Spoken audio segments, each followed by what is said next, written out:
रुपये, लेकिन जैसे ही आप मेरा रेफरल कोड यूज़ करेंगे RP के 10, आपको इंस्टेंट यहाँ पर 10% का डिस्काउंट मिल जाता है। JIB की बात करें तो कुल 4 पेपर है यहाँ पर।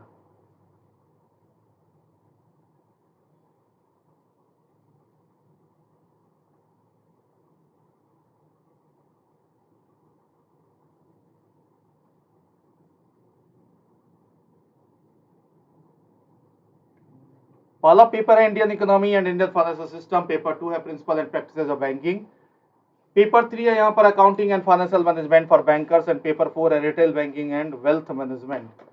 यानी कि 3 पेपर का एग्जाम हो चुका है और ये चौथा पेपर है retail banking and wealth management. इसकी एग्जामिनेशन है 21 मई को। यानी कि रिटेल बैंकिंग में जहाँ तक हम बात करें तो पेपर नंबर 4 है ये, retail banking and introductions, retail banking role within bank operations, application retail banking, branch profitability. इसके सेशन हम कई बार करा चुके हैं। मॉड्यूल ए, मॉड्यूल बी की भी क्लासेस हो चुकी है यूनिट 5 से यूनिट 16 तक, और आज जो हम आपके लिए सेशन लेकर के आए हैं वो है module C, module D and module E. यानी कि 3 से क्वेश्चन है आज मॉड्यूल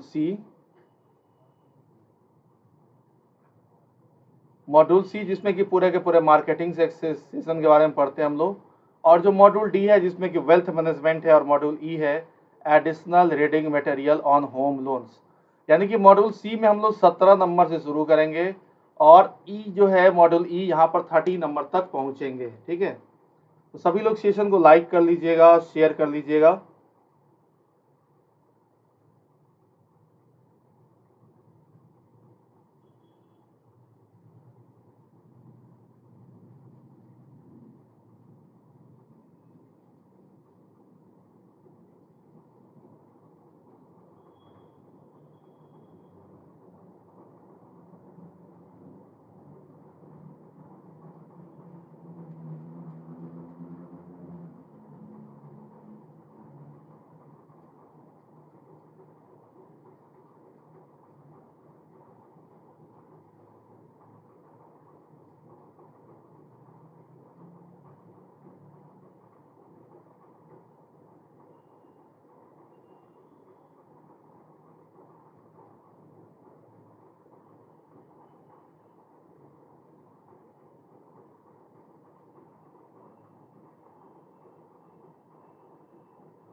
तो यूनिट नंबर 17 से हम लोग शुरू करेंगे और यूनिट नंबर 30 तक पहुंचेंगे, मॉड्यूल सी, डी और ई। पहला है यूनिट 17 मार्केटिंग एंड इंट्रोडक्शंस। बताते जाइएगा आंसर, थोड़ा फास्ट चलेंगे आज। क्वेश्चन एक, what is the primary factor that drives profitability and strength of retail banking model? Number of product offer, number of employ, number of customer या number of branches? इसका answer होगा यहाँ पर number of customers. Next question है, what is the main focus of bank in the retail banking space? Question है, what is the main focus of bank in retail banking space? पहला option है building in a large number of branches या increasing the number of employees, building a strong customer base या offering a wider range of products। बताइए इस question का answer क्या होगा? तो क्वेश्चन है कि what is the main focus of bank in retail banking?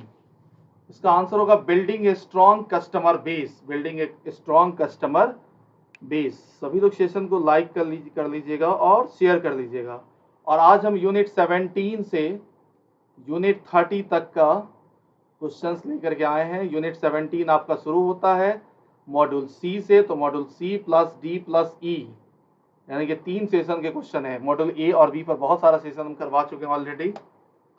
Next question है, what is the main focus of well laid marketing strategy for retail banking, identifying the most profitable markets now and in the future? दूसरा है कि developing appropriate product to satisfy customer needs. तीसरा है कि providing efficient delivery channel for availing product, and चौथा all of the above. आपको बता दें इस क्वेश्चन का आंसर हो जाएगा यहाँ पर ऑल ऑफ द अबव। फटाफट आंसर बताते जाइएगा। जो नेक्स्ट क्वेश्चन है, what is one of the key activities that marketing in retail banking should be focus towards, should be focus towards, बताइए आंसर।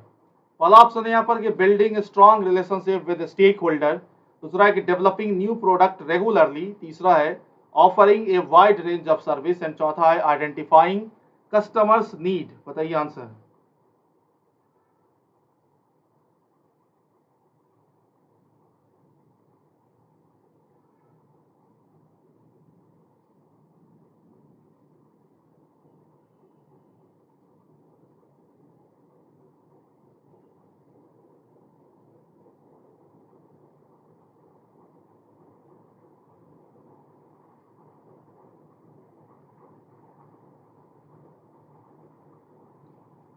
तो क्वेश्चन है what is one of the key activities that marketing in retail banking should be focused towards, इसका answer हो जाएगा identifying customer needs. Next question है, marketing plan for each business is drafted, the draft is called स्वॉट analysis. स्वॉट का मतलब होता है strength, weakness, opportunity and threats, action programmes, budgeting या ऑफरिंग, बताइएगा आंसर।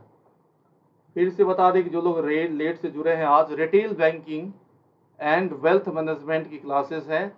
मॉड्यूल सी से मॉड्यूल ई तक, सी डी और ई कुल 5 यूनिट हैं, जहाँ की मॉड्यूल ए और बी पर हम कई सारा सेशन करवाए हैं। मॉड्यूल सी डी और ई से रिलेटेड इसमें क्वेश्चन है, बताइएगा आंसर। अपर्णा बनर्जी 8D, बहुत बढ़िया, वेरी गुड इवनिंग अपर्णा। तो इसका आंसर हो जाएगा यहाँ पर ऑफरिंग। नेक्स्ट क्वेश्चन है कि what does marketing control stage involve in retail banking. पहला ऑप्शन है कि defining the strategic business unit, जिसको एसबीयू बोलते हैं, एसबीयू गोल एंड ऑब्जेक्टिव्स, दूसरा है performing activities in the right manner, and तीसरा है कि auditing, measuring, evaluating the actions upon the defined parameter of control, and चौथा है analysing the market and marketing environment in which the product will be introduced, बताइए answer क्या होगा। तो question है what does marketing control stage involve in retail banking, बताइए answer. Question का answer हो जाएगा auditing, measuring, evaluating and acting upon the defined parameters of control. Next question है what are the two ways in which an organization can perform marketing control in retail banking, बताइए answer. 9C, बहुत बढ़िया पढ़ना। तो question है यहाँ पर what are the two ways in which an organization can perform marketing control in retail banking। पहला option है reactive methodology and proactive methodology, दूसरा ऑप्शन है स्वॉट एनालिसिस, स्वॉट मतलब होता है स्ट्रेंथ, वीकनेस, अपॉर्चुनिटी, थ्रेट्स, स्वॉट एनालिसिस एंड एक्शन प्रोग्राम्स, तीसरा है बजटिंग एंड कंट्रोल्स, एंड चौथा एग्जीक्यूटिंग समरी एंड ऑफरिंग, बताइए आंसर। पूर्णा बनर्जी 10A। तो क्वेश्चन है कि what are the two way in which an organisation can perform marketing control in retail banking, इसका answer हो जाएगा reactive methodology and proactive methodology. Next question है what should marketing control be in retail banking. Question है what should marketing control be in retail banking. पहला option है biased, non comprehensive, unsystematic, dependent and periodic, दूसरा option है biased, comprehensive, systematic, independent and periodic, तीसरा है unbiased, non comprehensive, unsystematic, dependent and periodic, and चौथा है unbiased, comprehensive, systematic, independent and periodic process, बताइए answer क्या होगा।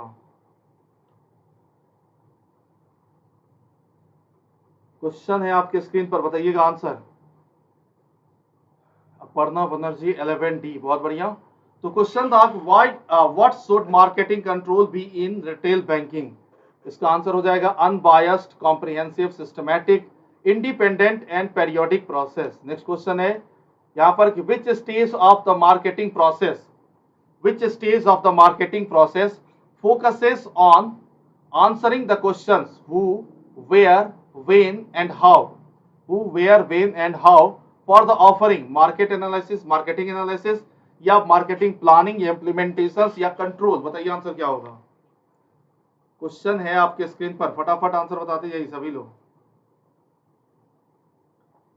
सभी लोग सेशन को लाइक और शेयर कर दीजिएगा।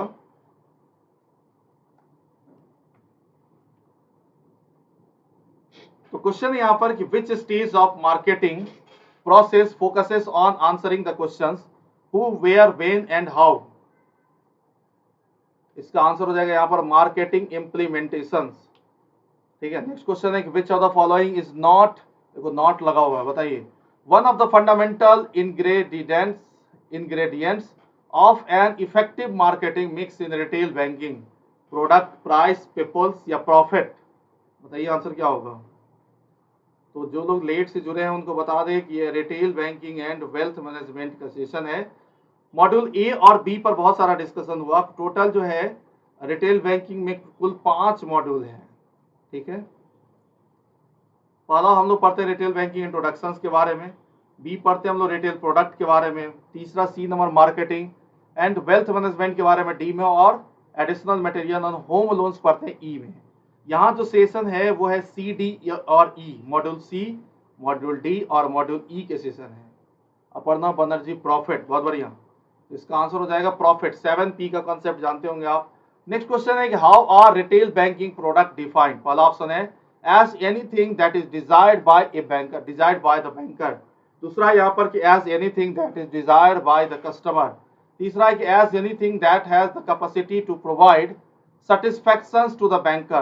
चौथा यहाँ पर as anything that has the capacity to provide satisfactions to the customer। बताइए आंसर।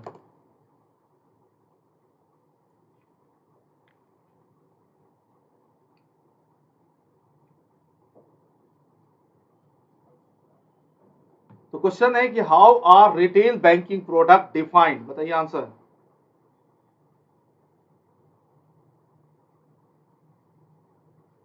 अपर्णा बनर्जी 16D।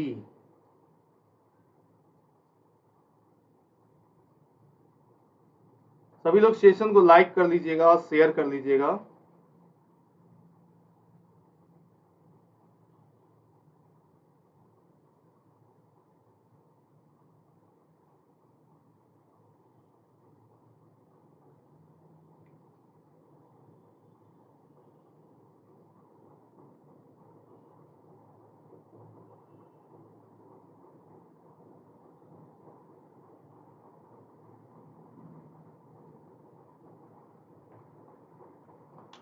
तो क्वेश्चन है कि how are retail banking product defined. इसका आंसर हो जाएगा as anything that has the capacity to provide satisfactions to the customer. Next question है in the context of assets और liability retail banking product what does price refer to. पहला option है the fee charge by the customer, दूसरा है the interest rate offered by the customer, तीसरा है the fee charge by the banker and चौथा है the interest rate offered by the bank.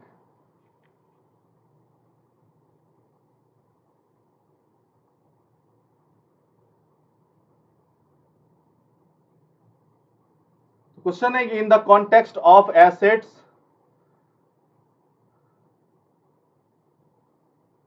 अभी एक न्यूज आया है कि 2000 रुपए के नोट बंद हो चुके हैं और यह 30 सितंबर तक वैलिड रहेगा। ठीक है, अपडेट कर लीजिएगा। तो क्वेश्चन है in the context of assets और liabilities retail banking product what does price refer to. इसका आंसर हो जाएगा the interest rate offered by bank. Next question है कि what does promotions refer to in the mix. What does promotions refer to in the mix. पहला option है the effort of the bank to reach out of customer, दूसरा है the fee charge by the bank, तीसरा यहां पर the fee charge by the customer, चौथा यहां पर the interest rate offered by the bank. बताइए आंसर, फटाफट आंसर देते जाइए। क्वेश्चन है 18 नंबर और आज जो है मॉड्यूल सी, डी और ई तीनों सेशन पर डिस्कशन है।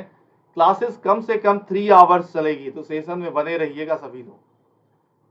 तो क्वेश्चन है what does promotions refers to in the mix. इसका आंसर हो जाएगा effort of the bank to reach out to customer. Next question है what does personal selling refers to in the context of promotions. पहला option है advertising through the media, दूसरा advertising through billboard, तीसरा direct interactions between the bank and the customer and चौथा है कि promoting the product through sales promotions. Promoting the product through sales promotions.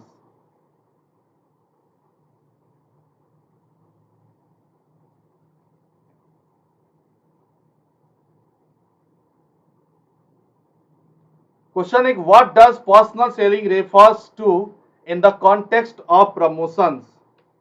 इसका answer है direct interactions between the banker and the customer. Next question है, what does place refer to in retail banking? बताइए answer. 19C Aparna Banerjee, बहुत बढ़िया.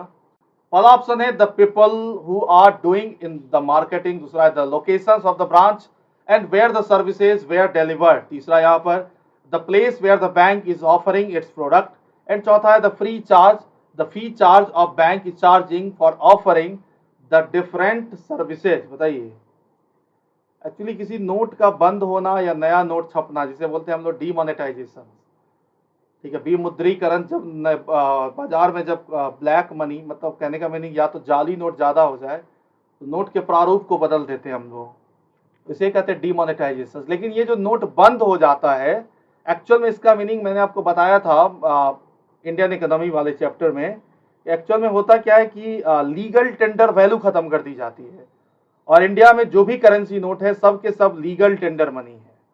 तो अभी जो आज अचानक से एक न्यूज आया कि 2000 रुपए के नोट बंद हो गए हैं, तो आप इसे डीमोनेटाइजेशन के साथ साथ कह सकते हैं कि लीगल टेंडर वैल्यू खत्म कर दी गई है.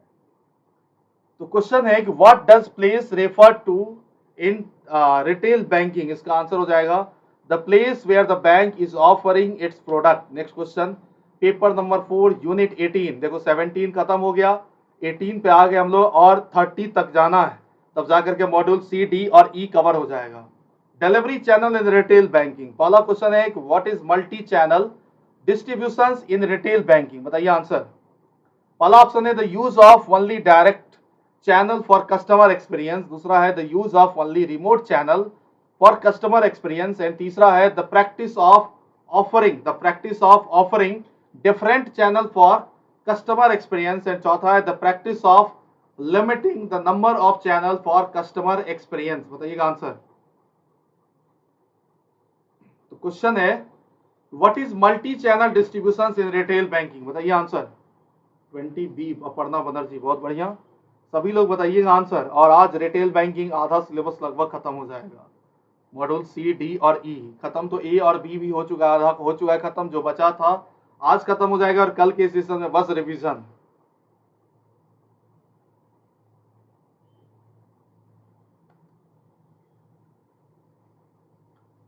तो क्वेश्चन है कि what is multi channel distribution in retail banking? इसका आंसर है the practice of offering different channel for customer experience. Next question है what are the advantage of using remote channel in retail banking? Question है what are the advantage of using remote channel in retail banking? पहला option है convenience and accessibility. दूसरा है personal interactions with bank representative. तीसरा है greater sense of security. चौथा है lower transaction fee.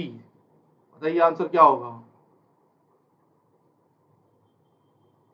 Pranav Banerjee second A number, बहुत बढ़िया. Convenience and accessibility. Next question है what is the main advantage of the branch over remote channel according to the research studies? Reduce transaction time, ease of use, या sense of confidence and involvement in transaction, या availability of 24/7. बताइए इसका answer क्या होगा.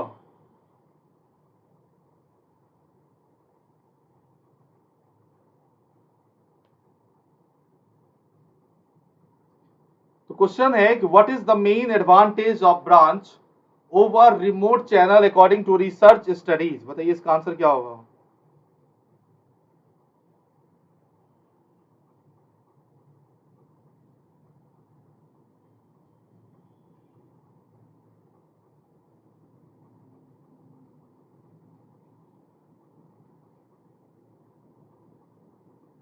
तो question है what is the main advantage of the branch over remote channel according to research studies? जिसका answer हो जाएगा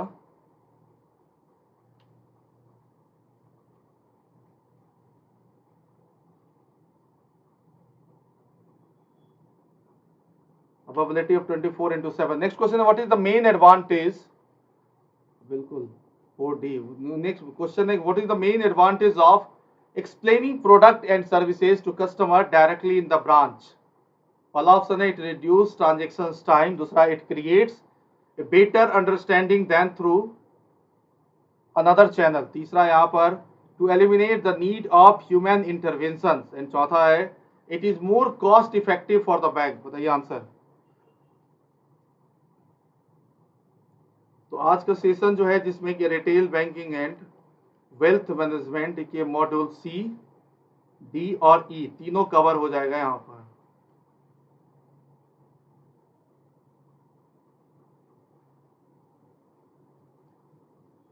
तो क्वेश्चन है कि what is the main advantage of explaining product and services to customer directly in the branch. बताइए answer.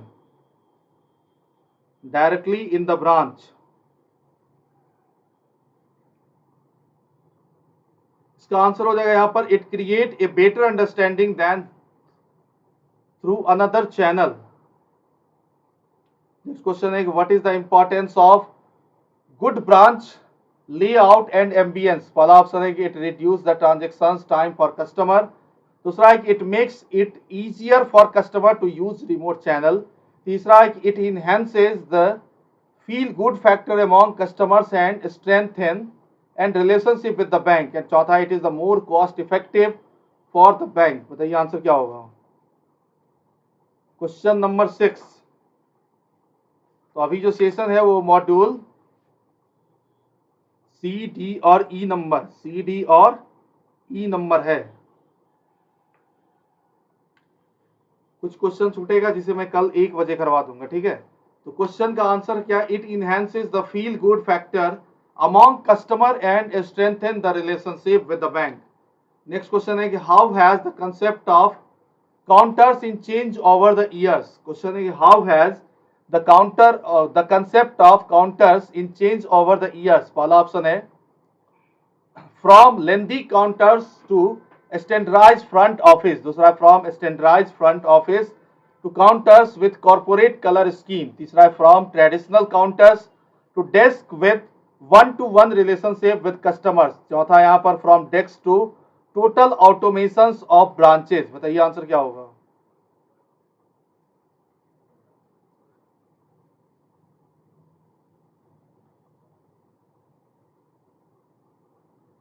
सभी लोग session को लाइक और शेयर कर लीजिएगा. तो क्वेश्चन है कि how has the concept counters in change over the years. इसका आंसर हो जाएगा, from traditional counters to desk with one-to-one relationship with customers. Next question है, what is the main purpose of deploying bank business correspondent, यानी कि BC and business facilitator. देखो, दो तरह के करस्पॉन्डेंस बैंकिंग में सहायक हैं जिसे आउटसोर्स कर दिया जाता है बैंक के द्वारा. कुछ वैसे पढ़े लिखे लोगों को रिक्रूट किया जाता है कि जहां पर बैंक नहीं वहां पर वो बैंकिंग सुविधा को पहुंचाए, जिसमें कि दो हेल्पफुल होता है, एक बिजनेस करस्पॉन्डेंट और एक बिजनेस फैसिलिटेटर, जिसको बीसी और बीएफ कहते हैं शॉर्ट में हम लोग. और ये करस्पॉन्डेंस बैंकिंग में कहीं ना कहीं सहायक होता है. आप अगर ब्रांच में जाते होंगे तो कहीं ना कहीं फॉर्म भरने में हेल्प करता है, ये डिपॉजिट फॉर्म, विड्रॉ फॉर्म. तो ये है बिजनेस फैसिलिटेटर. बिजनेस करस्पॉन्डेंट जैसे कि ग्राहक सेवा केंद्र चलाना, ये सब काम बेसिकली बिजनेस करस्पॉन्डेंट का है. ठीक, तो क्वेश्चन है कि what is the main purpose of deploying bank business correspondent and bank business facilitator. पहला ऑप्शन है, to have footprint in every Indian titan city in India. दूसरा है कि to depend financial exclusion in the country. तीसरा यहाँ पर, to reach out unbanked populations in the remote corners of the country. नाम से ही पता चल गया होगा. नेक्स्ट है कि to create new tank infrastructures in the rural areas. Arvind Punia ji, very good evening, कैसे हैं आप. सी नंबर, बहुत अच्छा. तो आज जो है, कल आप परसों आपका एग्जामिनेशन होने वाला है 21 मई को, retail banking and wealth management, जिसके मॉड्यूल ए और बी पर कई बार डिस्कशन हुआ. और आज जो बेसिकली हम क्वेश्चन लेकर के आए हैं उसमें मॉड्यूल सी है, डी है और ई है. मॉड्यूल सी में पूरा का पूरा मार्केटिंग सेगमेंट है. मॉड्यूल डी की बात करें तो पूरा का पूरा वेल्थ मैनेजमेंट है. और मॉड्यूल ई में additional reading material on home loans. ठीक है, तो इसका आंसर हो जाएगा, to reach out unbanked populations in the remote corners of the country. Next question है, what is the main difference between banking correspondent BC and business facilitator, बताइए। Business correspondent and business facilitator. तो 17 number से हम लोगों ने शुरू किया था 17 नंबर से, और अभी हम लोग 18वें यूनिट पे हैं, ठीक है। यानी कि 18 में delivery channels in retail banking, delivery channels in retail banking. इसका आंसर हो जाएगा बीसी, यानी business correspondent can personal can not do transactions while BF can not, जबकि जो बिजनेस करस्पॉन्डेंट और बिजनेस फैसिलिटेटर है, ठीक है, ये भी नहीं कर सकता है। नेक्स्ट क्वेश्चन है, what is the advantage of using BC channel यानी business correspondent for bank in term of quality of assets. पहला ऑप्शन है the target client are known to the local NGO, post office, BDO office, panchayat office, thereby enhancing the quality of assets.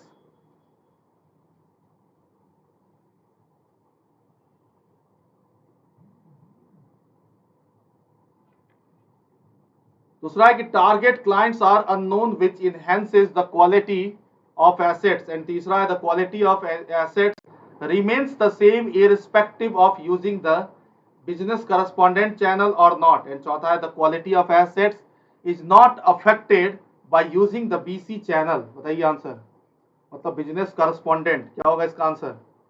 सभी लोग session को like कर लीजिएगा और share कर लीजिएगा।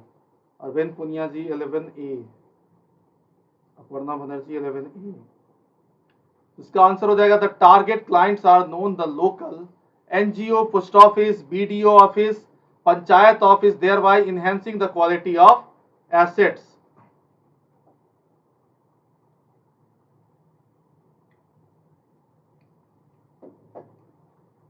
नेक्स्ट क्वेश्चन है what are the two types of ATM to services to retail customer. पहला ऑप्शन है branch ATM and off site, दूसरा on site ATM and mobile, तीसरा off site ATM and mobile ATM, and चौथा है on site ATM and off site ATM. बताइए answer.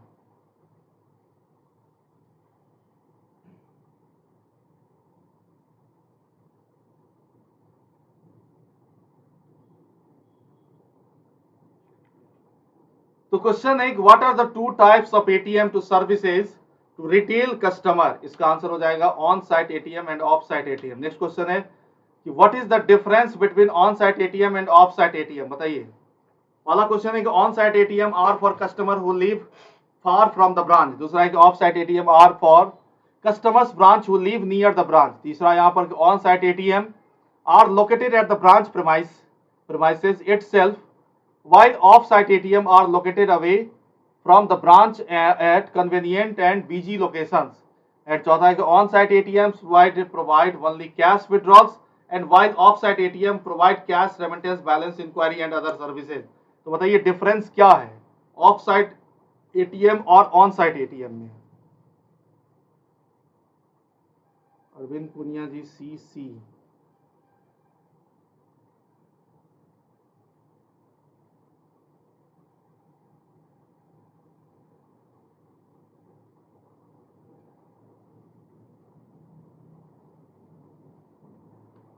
इसका answer हो जाएगा बिल्कुल सही अरविंद जी आप। क्वेश्चन है कि on site ATMs are located at the branch premise itself, while off site ATM are located away from the branch and convenient and busy locations. On site ATM कहाँ होता है, ब्रांच के प्रीमाइसिस में। Branch premises पे जो ATM लगाया जाता है उसे ऑन साइट एटीएम कहते हैं हम लोग, और जो ब्रांच से दूर है वो क्या है, तो basically off site ATM. Next question है what is the minimum number of free transactions that banks must offer their saving account holder in a month, including both non-financial transactions at their own ATM। बताइए at their own ATM। Question है what is the minimum number of free transactions। ये थोड़ा पुराना हो गया वैसे, इस पे 5 होगा, ये आंसर भी दिख चुका था। नेक्स्ट क्वेश्चन है कि how many free transactions including both financial and non financial must bank offering their saving account holder in a month at any other bank ATM in metro locations। इसमें सुधार होता रहता है, ठीक है। Very good evening ABC Chaudhary ji, कैसे हैं आप। तो परसों आप सभी का retail banking and wealth management के क्लासेस हैं, ठीक है। एग्जामिनेशंस है, सॉरी क्लासेस नहीं, एग्जामिनेशंस है।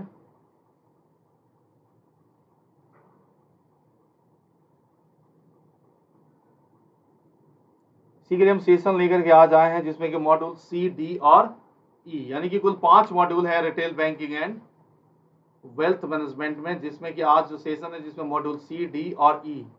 मॉड्यूल सी में पूरा का पूरा मार्केटिंग सेगमेंट है, मॉड्यूल डी में बात करें तो wealth management and investment planning है, वहीं पर मॉड्यूल ई की बात करें तो additional reading material on home loans.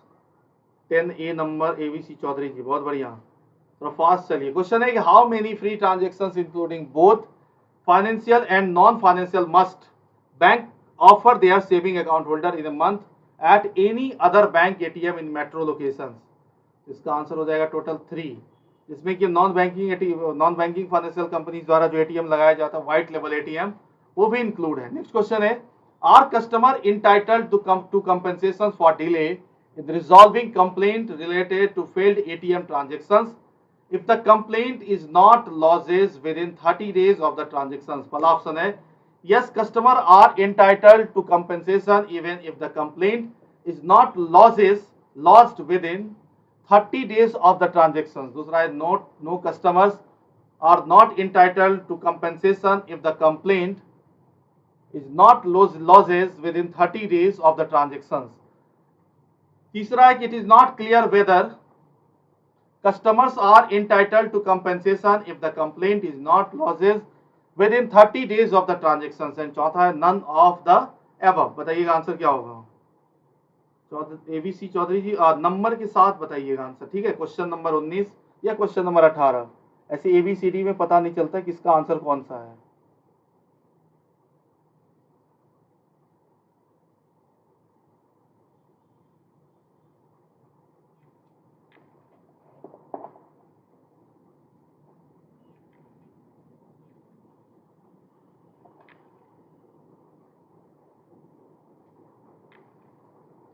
इसका आंसर हो जाएगा no customers are not entitled to compensation if the complaint is not lodges within 30 days of the transactions. Next question है व्हाट आर व्हाइट लेवल ATM. बताइए, बहुत आसान है। White लेवल ATM non banking financial companies के द्वारा लगाया जाता है। 100 करोड़ का कैपिटल होना चाहिए, तब जाकर के एटीएम लगा सकते हैं आप भी। अभी तक जो कुछ कंपनियां एटीएम लगाई, जिसमें कि हम बात करें तो टाटा ने इंडिकैश लगाया, मुथूट फाइनेंस ने मनी स्पॉट लगाया। तो क्वेश्चन है यहाँ पर कि व्हाट आर व्हाइट लेवल एटीएम। इसका आंसर हो जाएगा ATMs owned and operated by non bank entities.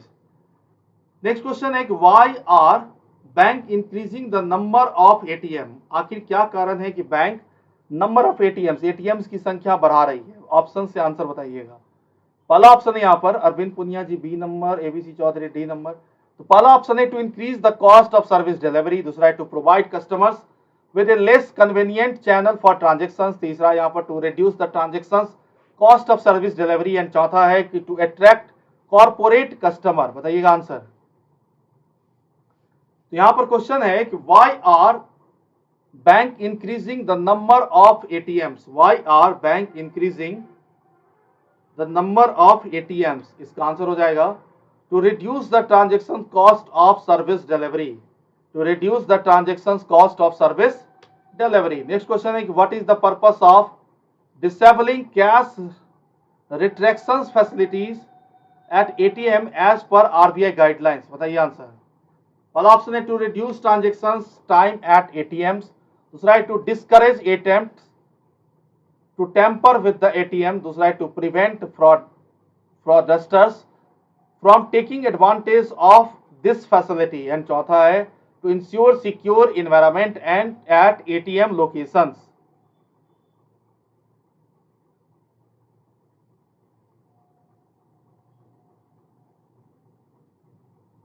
बताइए इस क्वेश्चन का आंसर क्या होगा। यहां पर क्वेश्चन है what are the purpose of disabling cash retraction facility at ATM as per RBI guidelines. यहां पर आंसर हो जाएगा to prevent fraudsters from taking advantage of this facility. Next question है कि what is the purpose of mystery shopping. Mystery shopping का क्या purpose है? बहुत बढ़िया अरविंद पुनिया जी, एबीसी चौधरी। तो लोग क्वेश्चंस के साथ नंबर बताइएगा कि कितने नंबर क्वेश्चन का आंसर है। तो क्वेश्चन यहाँ पर what is the purpose of mystery shopping? पहला ऑप्शन है to reduce transactions time at ATM, दूसरा है कि to discourage attempt to tamper with the ATM, तीसरा है कि to identify complaint from ATM and monitor transactions at this ATMs, and चौथा है to ensure secure environment at ATM locations. बताइएगा answer.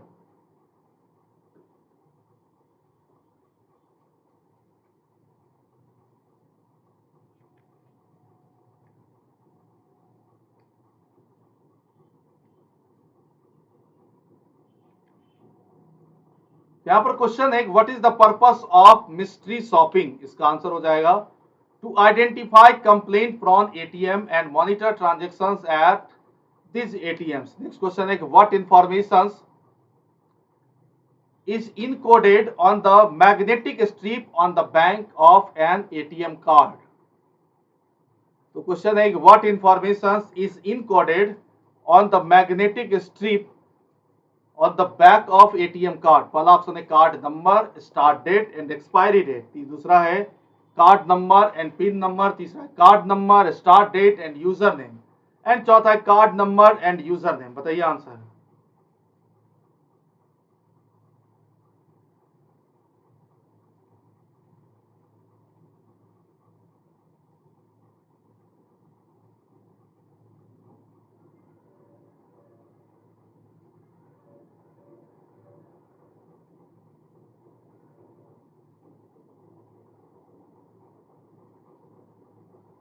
तो क्वेश्चन है what information is encoded on the magnetic strip on the back of ATM card? इसका answer हो जाएगा यहाँ पर card number, start date and expiry date. Next question है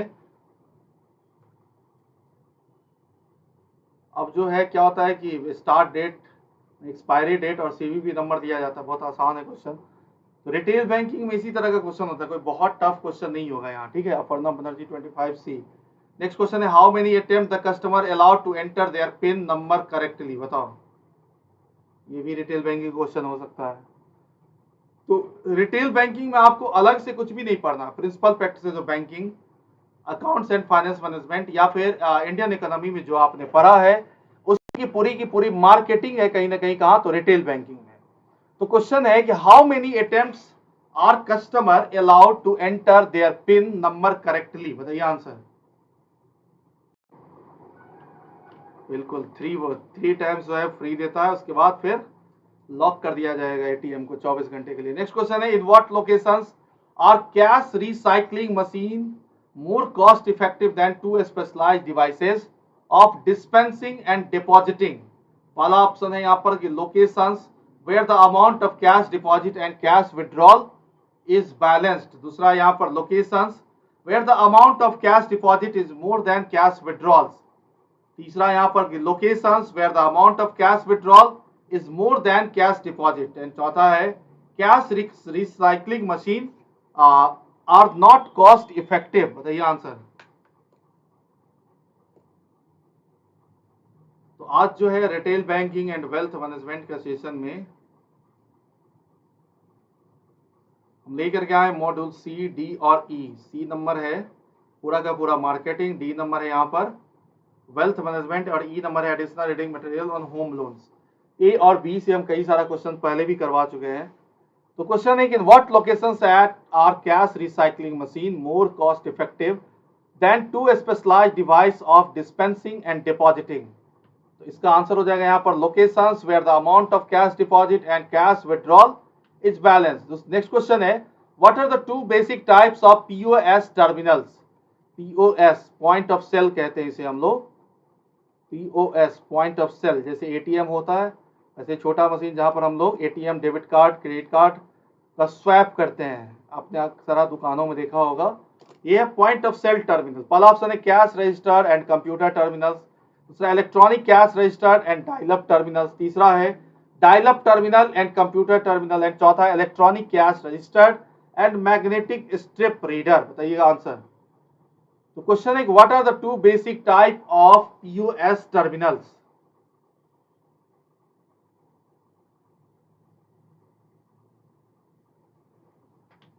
इसका आंसर हो जाएगा यहाँ पर electronic cash register and dial up terminals. Next question है when does net settlement occur in system? पहला ऑप्शन है at the same time as the transaction, दूसरा है सून आफ्टरवर्ड, तीसरा है later in the day in store and forward mode, या all of the above. बताइए answer.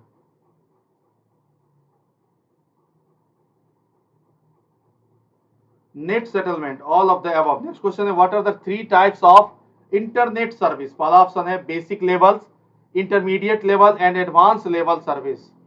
B option यहाँ पर basic level service, simple transactions website and fully transactions website. C number है यहाँ पर basic level service, fund based transactional website and security based transactional website. And चौथा यहाँ पर D number informational website, virtual banks and fully operational banks. तो question है कि what are the three types of internet service? बताइए answer.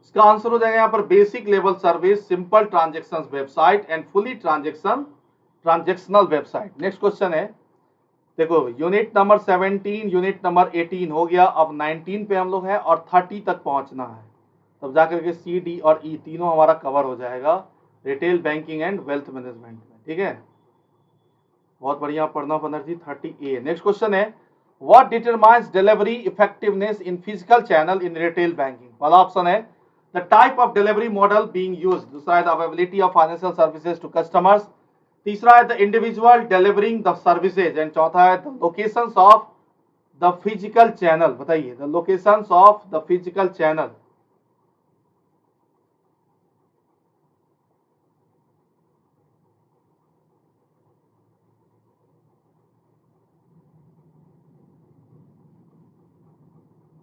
तो question है कि what determine delivery effectiveness in physical channel in retail banking? बताइए फटाफट answer क्या होगा। इसका आंसर हो जाएगा the individual delivering the services. Next question है which of the following is not electronic channel? बताइए net banking, mobile banking, direct marketing और एटीएम। क्या होगा इसका आंसर?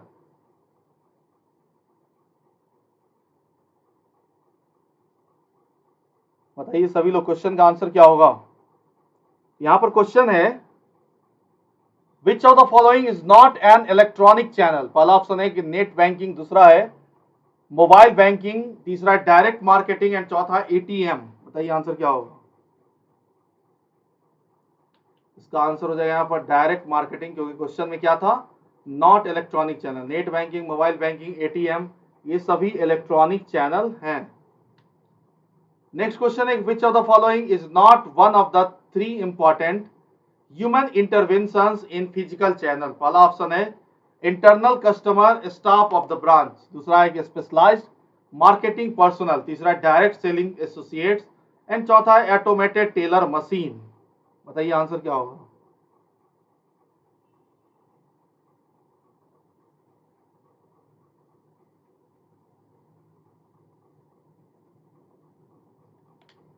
तो क्वेश्चन है which of the following is not one of the three important human interventions in physical channel? इसका answer हो जाएगा यहाँ पर क्या एटीएम। नेक्स्ट क्वेश्चन है what is the responsibility of staff member at the branch level in retail banking delivery? पहला option है to increase the number of customers visiting the branch, दूसरा है to ensure end to end service delivery, तीसरा है to manage the finance of the branch, तीसरा चौथा यहाँ पर to develop marketing strategy of the for the branch. बताइए answer. Marketing strategy for the branch क्या होगा आंसर। ये है आपका unit number 19 retail banking and wealth management के अपर्णा बनर्जी 4B। बहुत बढ़िया। नेक्स्ट क्वेश्चन है which of the following is not one of the essential characteristics and traits that staff member should possesses for efficient service delivery? बताइए answer.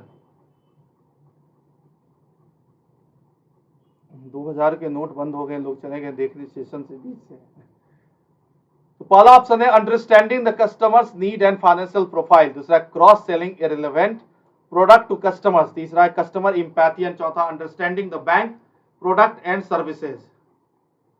देखो note बंद होना हम लोग ऐसे बोलते हैं, लेकिन हम लोग इकोनॉमिकल लैंग्वेज बोलते हैं क्या, लीगल टेंडर वैल्यू खत्म हो गई है, लेकिन इसके लिए भी समय है अभी सितंबर तक का। ठीक है, नोट का प्रारूप जब बदलता है तो उसे कहते हैं डीमोनेटाइजेशन, लेकिन नोट सीधा बंद हो जाता है मतलब लीगल टेंडर वैल्यू खत्म हो गई है। इसका आंसर हो जाएगा cross selling irrelevant product to customers. Next question है what is the importance of the concept of team in customer delivery, बताइए। तो क्वेश्चन है what is the importance of the concept of team in customer delivery. पहला option है it help staff member work more efficiently, दूसरा है it ensure that staff member are properly trained, तीसरा है कि it help staff member understand their role in service delivery, and चौथा है कि it improve the overall customer experience. बताइए answer.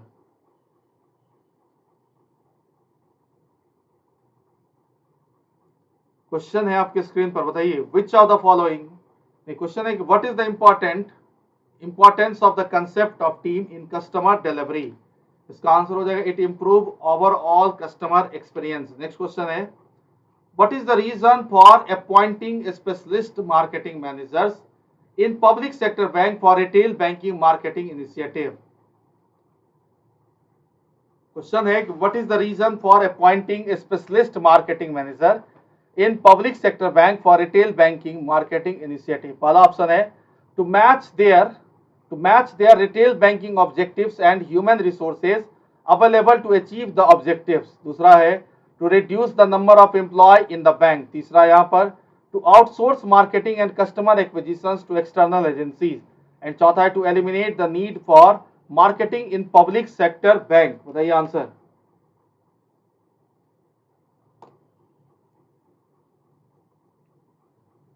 तो क्वेश्चन है कि what is the reason for appointing specialist marketing managers in public sector bank for retail banking marketing initiative. बताइए इसका answer क्या होगा।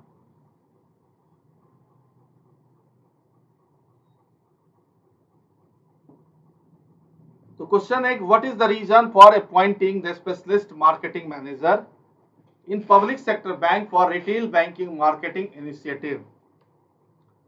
इसका आंसर हो जाएगा to match their retail banking objectives and human resources available to achieve the objectives. Next question है what is the role of dedicated marketing manager in market intelligence. Question है what is the role of dedicated marketing managers in market intelligence. पहला option है provide operational support for the bank, दूसरा है कि identify potential sourcing opportunities, तीसरा यहाँ पर delivery product and services to customer segment, and चौथा है नन ऑफ द अबव। बताइए आंसर।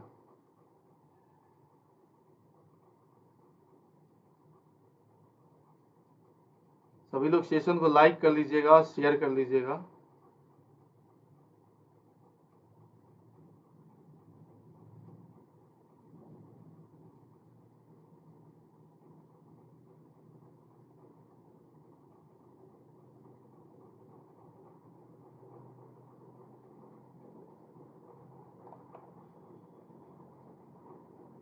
तो क्वेश्चन है what is the role of dedicated marketing manager in the market intelligence. इसका आंसर होगा identify potential sourcing opportunities. 8B Annapurna Banerjee, बहुत बढ़िया। Next question है what is the role of dedicated marketing manager in customer relationship management, जिसको हम लोग CRM कहते हैं, कस्टमर रिलेशनशिप मैनेजमेंट। पहला ऑप्शन है कि improving the loyalty factor as additional of sales, दूसरा है closing the leads with sales, तीसरा है following up with the operations department for effective process and delivery of product sold, and चौथा यहाँ पर providing presentations to identified customer segment। बताइए answer.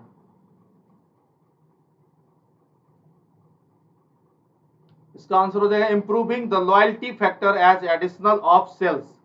Next question है कि what are direct selling agent, what are direct selling agent, जिसको DSA कहते हैं। पहला ऑप्शन है employees of the bank responsible for marketing and selling retail product, दूसरा agency is appointed by bank to source business on a free basis, and तीसरा यहाँ पर independent financial advisers, and चौथा है agent responsible for managing banks branches. बताइए answer.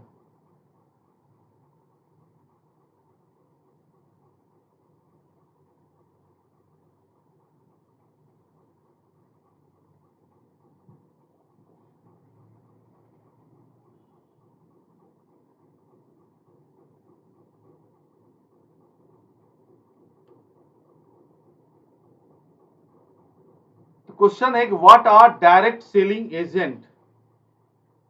पढ़ना Banerjee B number, बहुत बढ़िया। Agencies appointed by bank to source business on a free basis.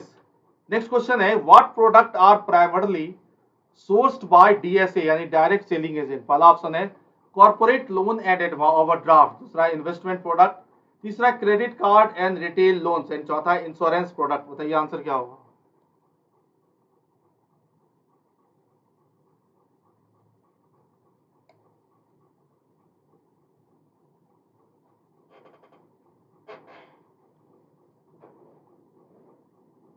पढ़ना Banerjee 11 C number, credit card and retail loans. Next question is why do private sector bank increasingly depend on outside agencies like DSA direct selling agent to sell their retail product?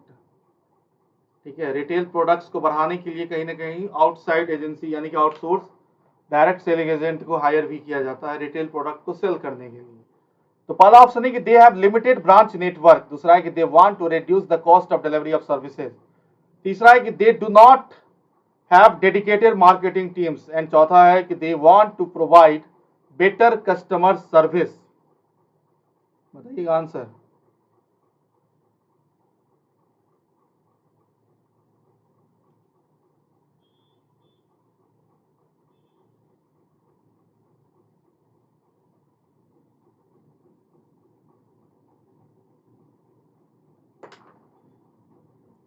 पढ़ना Banerjee 12A, बहुत बढ़िया। They have limited branch network. Next question है what is the main risk associated with the direct selling agent model of selling. Financial risk, reputational risk, operational risk और liquidity risk.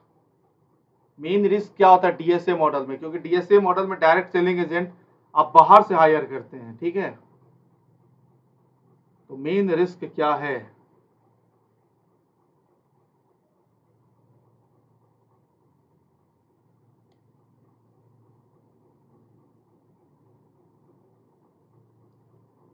इसका answer हो जाएगा यहाँ पर reputation risk. Next question है what do DSS यानी कि डायरेक्ट सेलिंग एजेंट्स या associates focus on term of selling. पहला ऑप्शन है यहाँ पर effective marketing after verifying the need of the customer, दूसरा है pure selling by pushing the product, तीसरा है यहाँ पर up selling product to existing customer, and चौथा cross selling product to new customers. बताइए आंसर।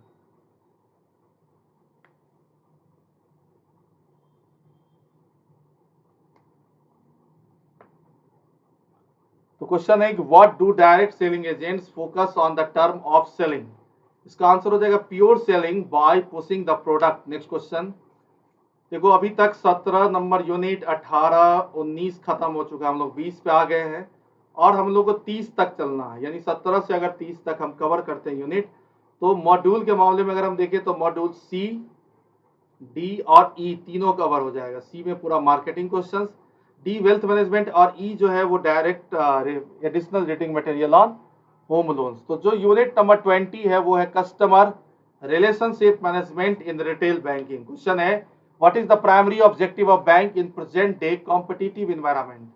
पहला ऑप्शन है टू अचीव हाई प्रॉफिटेबिलिटी, दूसरा है to retain existing customers and win new ones, तीसरा यहाँ पर to expand their market share, चौथा यहाँ पर to reduce their operational cost. बताइएगा आंसर क्या होगा।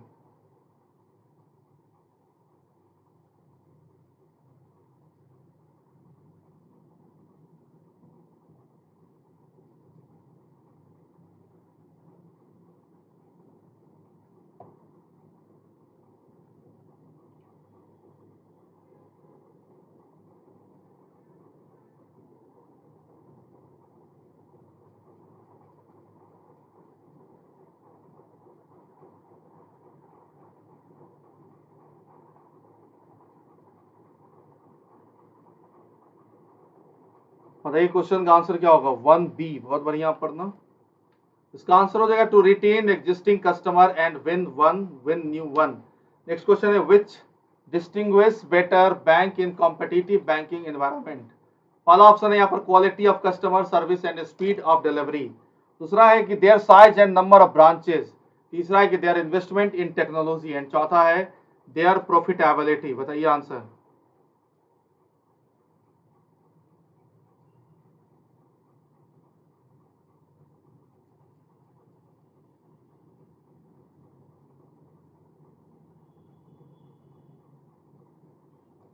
तो क्वेश्चन है what distinguish better bank in the competitive banking environment.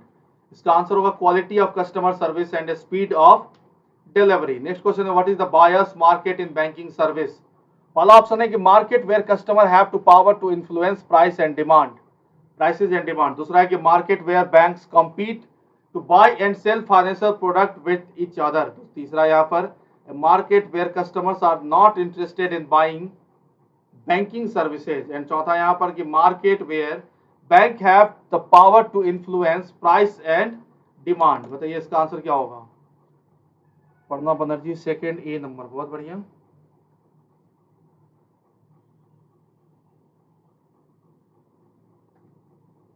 तो बताइए क्वेश्चन का आंसर क्या होगा? क्वेश्चन है what is the buyers market in banking services. Buyers market in banking services.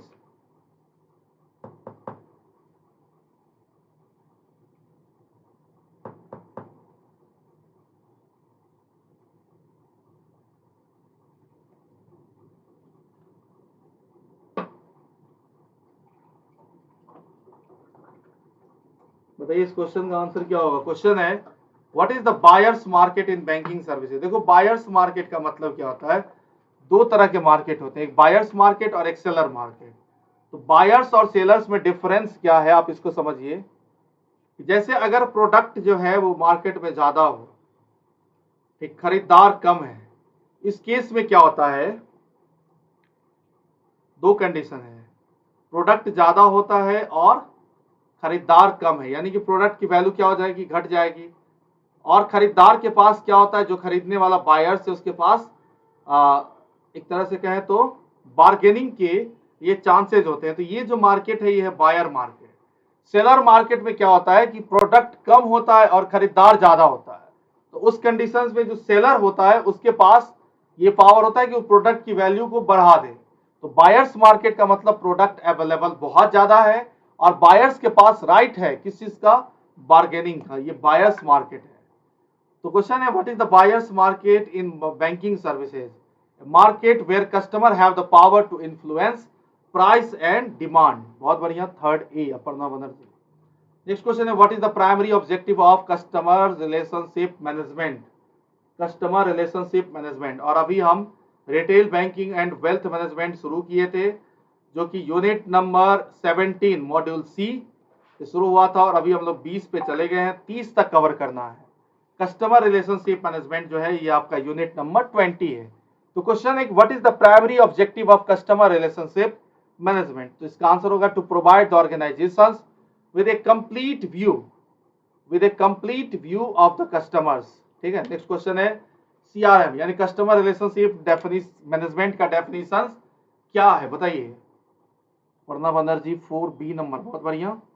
और ये जो डेफिनेशंस बताना है आपको इन ऑप्शंस में से ही बताना है। तो क्वेश्चन है what is the definitions of customer relationship management. पहला ऑप्शन है the management philosophy that reducing cost on reducing cost. दूसरा क्या है? A set of technologies used by bank to manage and analyze customer data। तीसरा यहाँ पर strategy used by companies to reduce customer interactions and चौथा यहाँ पर D number है management philosophy that focuses on identifying and satisfying customers need and wants। बताइए answer.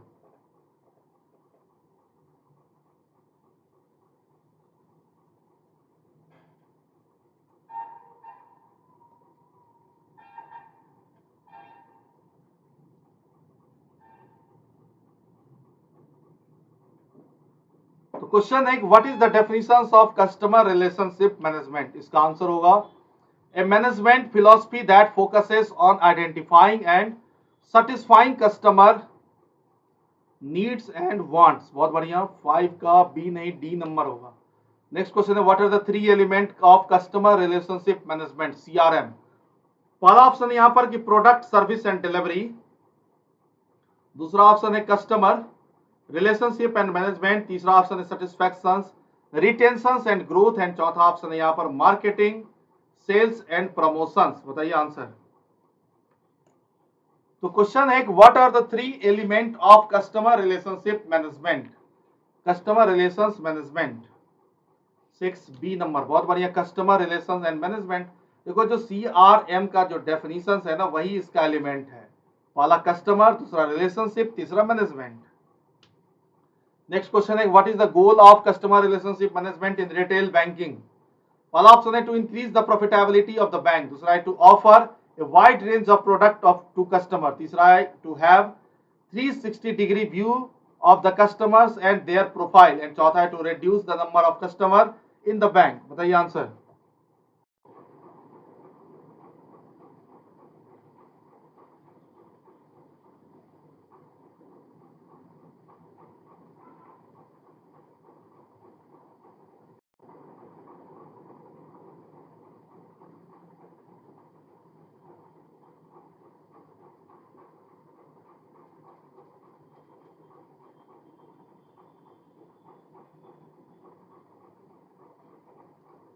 तो question है what are the goal of customer relationship management in retail banking. 7C number. बहुत बढ़िया पढ़ना Banerjee. To have 360-degree view of customer and their profile. यानी customers को जिस तरह की भी प्रोडक्ट की जरूरत है, उसकी नीड, उसके वांट्स के बारे में आपको पता होना चाहिए बैंकिंग कॉन्टेक्स्ट में. ठीक है. नेक्स्ट क्वेश्चन है what are the stage involve in customers relationship management initiative. पहला ऑप्शन है यहाँ पर customer disinterest, capturing customer profile, offering irrelevant product and services. B option है customer centricity, capturing customer profile, designing suitable product and services, offering to targeted customers with the right pricing. and C number है यहाँ पर कि customer indifference, providing poor sale and service process, ignoring customers inquiries, not tracking customers information. And चौथा है providing poor customer service, neglecting customer complaints, offer irrelevant product and services, not tracking customers information. बताइए answer क्या होगा. Question है what are the stage involve in customer relationship management initiative.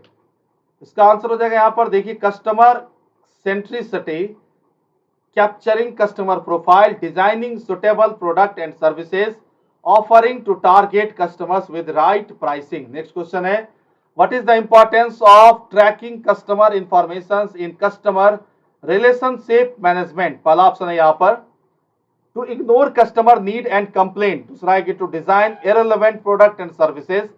तीसरा है यहाँ पर to predict customers churn and profitability. and चौथा है कि to provide poor sales and service process. बताइए आंसर.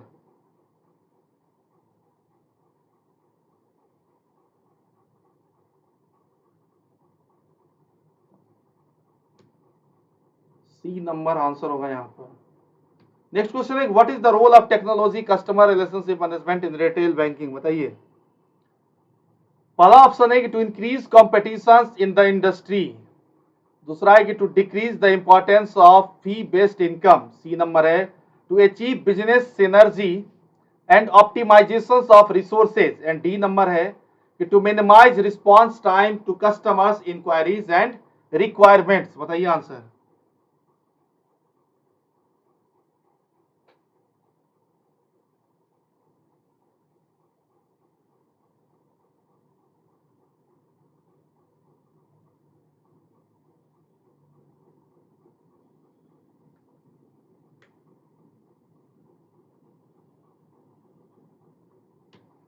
आंसर होगा to achieve business synergy and optimisation of resources. Next question है यहाँ पर what is the objective of shifting customer from branch banking to ATM channel in of retail banking. पहला option है कि to increase operational cost. दूसरा है to reduce operational cost, तीसरा है to increase employ productivity and चौथा है to improve customer loyalty. बताइए आंसर क्या होगा। तो retail banking and wealth management, जिसपे कि मॉड्यूल ए और बी पर मैंने कई सारा सेशन लाया था, retail banking and wealth management. आज का जो सेशन है वो मॉड्यूल सी, मॉड्यूल डी और मॉड्यूल ई से रिलेटेड है, यानी कि यूनिट 17 से शुरू करेंगे और 30 तक जाएंगे, अभी 20 चल रहा है। Customer relationship management. बताइए क्वेश्चन है, what is the objective of shifting customers from branch banking to ATM channel in retail banking. इसका आंसर होगा to reduce operational cost. Operational cost को क्या किया गया, घटा दिया गया, कम कर दिया गया, कम हो गया ऑटोमेटिकली। ठीक, बहुत बढ़िया। 11 B Aparna Banerjee. Next question है कि how can customer relations management improve employ productivity in the retail banking. पहला ऑप्शन है by deploying employees in marketing, दूसरा है by reducing the number of employees, तीसरा है कि by reducing employ responsibility and चौथा है by decreasing the number of product services offered to customers. बताइएगा आंसर।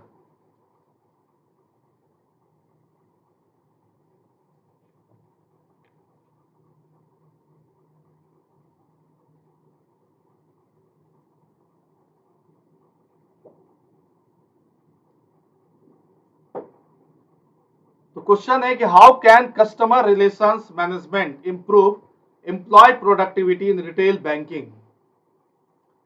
इसका आंसर होगा by deploying employees in marketing. Next question है कि what is the reason behind the increasing importance of fee based income in bank. पहला option है increased competition in the retail banking industry, दूसरा है decrease in net interest margin for most bank and तीसरा यहाँ पर customers demand for more personalised service and चौथा यहाँ पर bank looking to reduce operational cost. बताइए आंसर।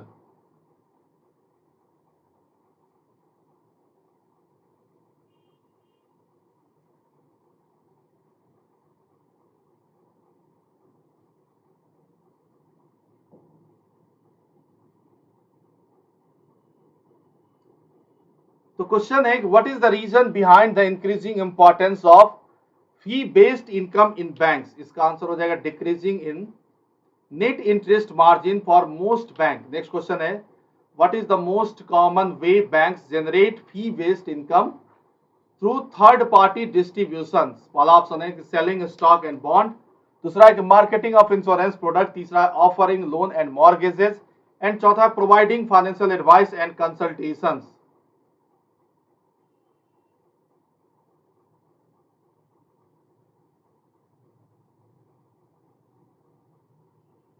बताइए आंसर।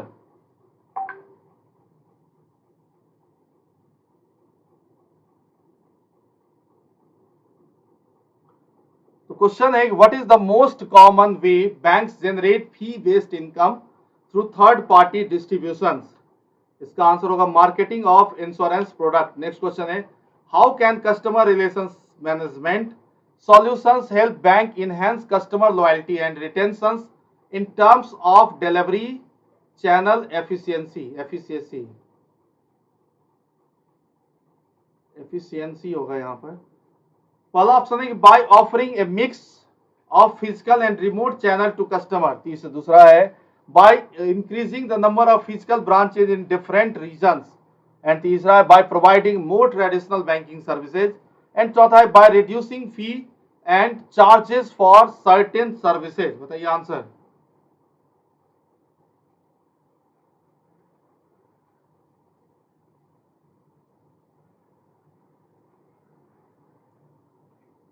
बी अपर्णा बनर्जी, बहुत बढ़िया। इसका आंसर होगा by offering a mix of physical and remote channel to customers. Next question है what is the main benefit of leveraging technology in retail banking. पहला option है to improve customer satisfaction, दूसरा है कि टू रिड्यूस ऑपरेशनल कॉस्ट, तीसरा है to increase the number of branches and चौथा है to offer more personalised services. बताइए आंसर।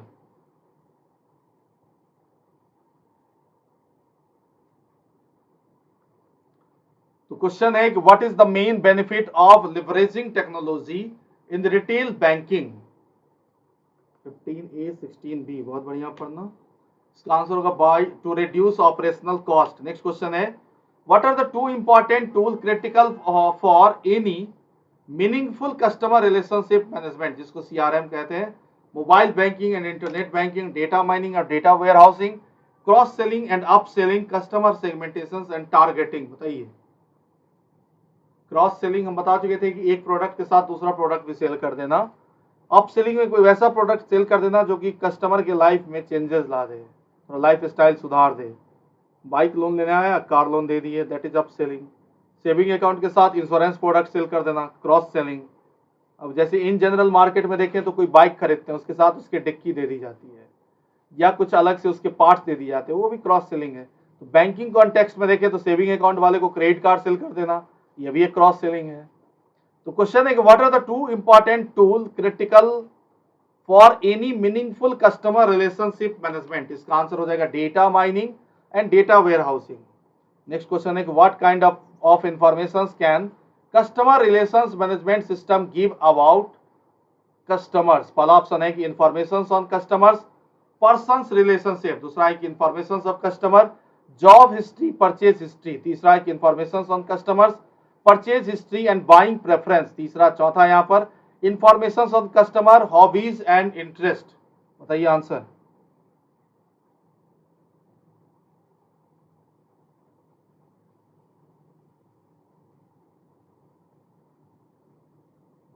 यहां पर क्वेश्चन है what kind of information can customer relations management system give about customers? 18C। इसका answer हो जाएगा information on customers, purchase history and buying preference. Next question है why do business need to ensure the security of customer data in customers management system? बताइए। Customer relations management जिसे कहते हैं हम लोग। पहला ऑप्शन है to prevent employ from information customers. दूसरा है टू कंपाइल विद रेगुलेशंस। तो तीसरा है to protect against criminal and identify theft. And चौथा है कि to avoid spamming customers with marketing materials. बताइए आंसर क्या होगा।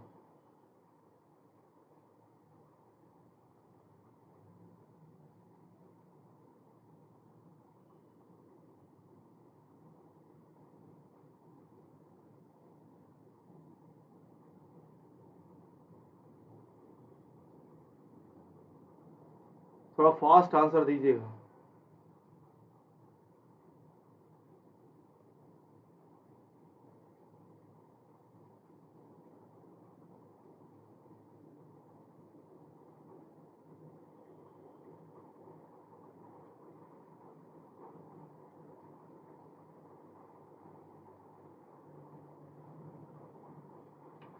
इसका आंसर होगा to protect against criminal and identify theft.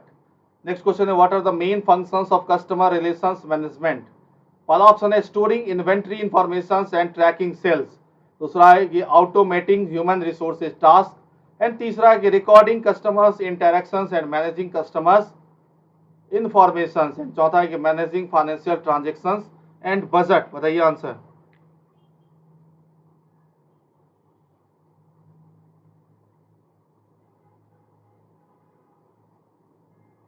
Nineteen D number.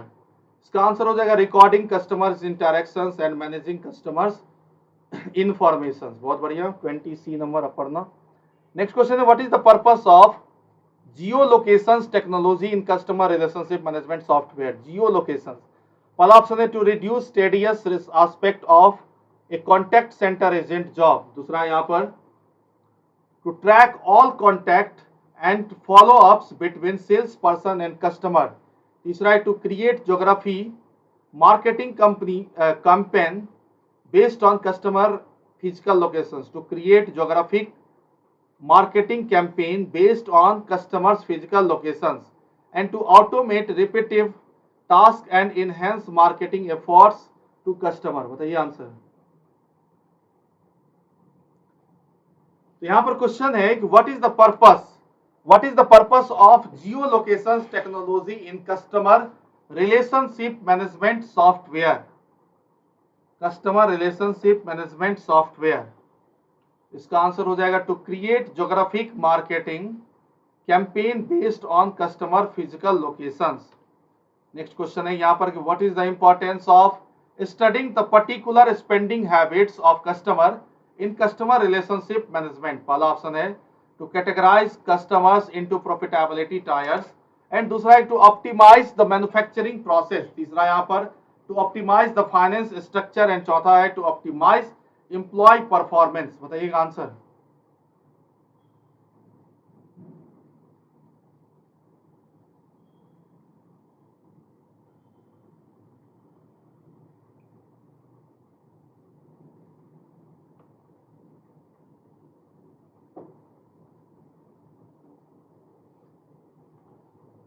Ishwar Pal ji 25A, very good evening Ishwar Paul.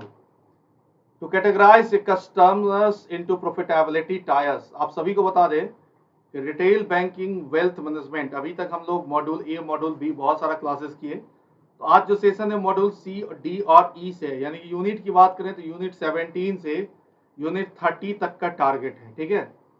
तो question है कि what is the key requirement for customising customer relationship management solutions for a particular bank, पहला option है orientations and descriptions of process, दूसरा analysing the of the existing information process, तीसरा यहाँ पर integrations of legacy system and IT infrastructure, and चौथा है homogenisations of customer relationship management system in the organisational culture.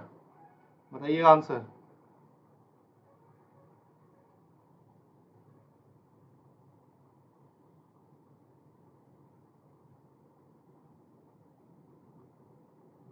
Twenty six, बताइए answer.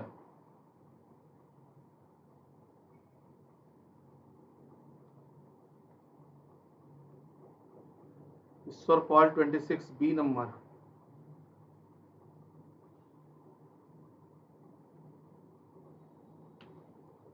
इसका answer होगा orientations the descriptions of process.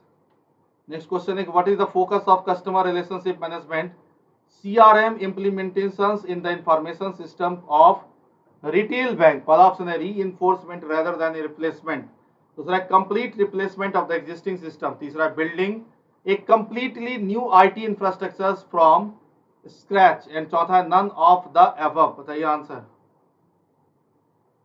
इसका answer होगा reinforcement rather than replacement. Next question है what is the starting point for implementing customer relationship management in bank, identifications of customer, classifications of customer, interactions with the most valued customer, या customizations of banks product, customizations of bank product services। बताइए answer.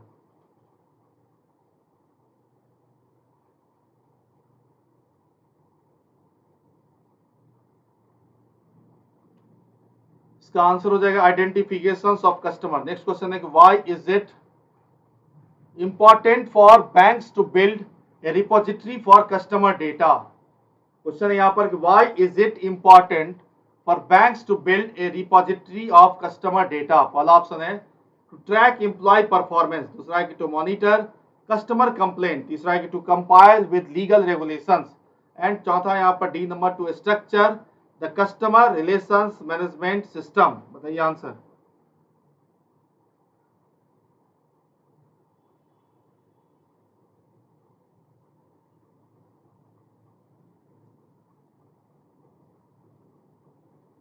Question है why is it important for bank to build a repository for customer data, इसका answer हो जाएगा to structure the customer relationship management system. Next question है what is the purpose of classifying customers in customers relations management implementation process, पहला option है कि to determine employ work, दूसरा है कि टू आइडेंटिफाई कस्टमर कंप्लेंट्स, तीसरा है कि to develop effective marketing strategy, and चौथा है टू ट्रैक कस्टमर्स इंटरेक्शंस, बताइए कस्टमर्स ट्रांजेक्शंस। बताइए 30D नंबर, बहुत बढ़िया क्वेश्चन है what is the purpose of classifying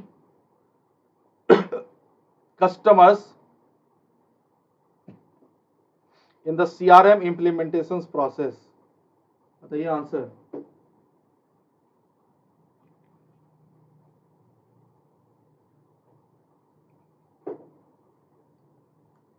Ishwar Paul 31C, बहुत बढ़िया।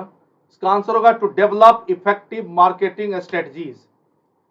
नेक्स्ट क्वेश्चन है कि how does the customer relationship management system helps bank in strategizing the particular type of strategy for customer segment, पहला option है यहाँ पर bye analysing customer complaint, दूसरा by providing 360 degree customers information, या फिर bye trekking employ performance, या bye monitoring customers transactions? बताइए answer.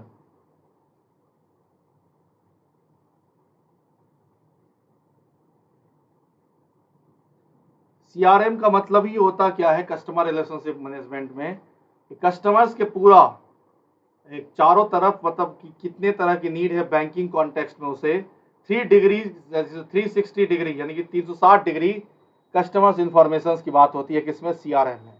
Option number B. कितने लोगों ने आंसर दिया है? नेक्स्ट क्वेश्चन है, what is the final stage in the implementation of customer relationship management in banks? बताइएगा आंसर।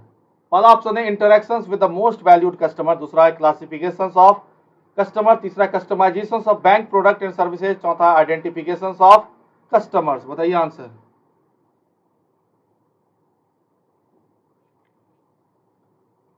तो क्वेश्चन है कि what is the final stage in the implementation of customer relations management in banks?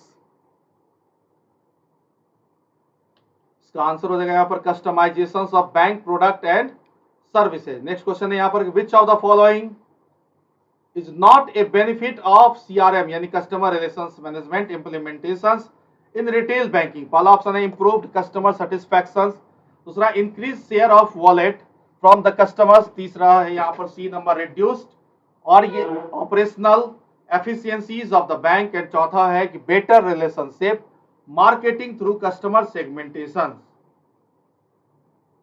ABC Chaudhary ji B number, कितना कौन से question का B number answer बताइए? Question number के साथ आंसर बताइएगा सभी लोग।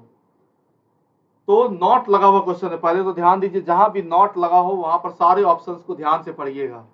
तो retail banking and wealth management, जो लोग लेट से जुड़े उन्हें बता दें, इसकी क्लासेस है और एग्जामिनेशन से आपका परसों यानी कि 21 मई को। अभी तक मैंने मॉड्यूल ए और बी पे बहुत सारा डिस्कशन किया, अभी जो है मेन जो है वो है मॉड्यूल सी, जहाँ पर कि मार्केटिंग सेगमेंट के बारे में हम लोग पढ़ते हैं, marketing of banking services product. इसके बाद है मॉड्यूल डी, जहाँ पर वेल्थ मैनेजमेंट, और module E additional reading material on home loans. तो आज के सेशन में मॉड्यूल डी, सी, डी, ई और ई तीनों है, और यूनिट 17 से लेकर यूनिट 30 तक हम लोग चलेंगे। अभी चल रहा है यूनिट 20 कस्टमर रिलेशनशिप मैनेजमेंट, यानी कि 17, 18, 19 हो चुका है, ये 20वां। नेक्स्ट क्वेश्चन देखिए, अब आ गया पेपर नंबर 4 यूनिट 21, यानी कि अभी तक 17 कंप्लीट है, 18 के क्वेश्चन हो चुके हैं, 19 हो चुका है और 20 हो चुका है। अब हम लोग 21 नंबर पे मॉड्यूल सी में 22, यानी कि 17 से 22 5 यूनिट है। उसके बाद मॉड्यूल डी में सीधा चलेंगे, सी के बाद मॉड्यूल डी की बात करें तो 4 ही यूनिट है, important of wealth management, investment management और tax planning.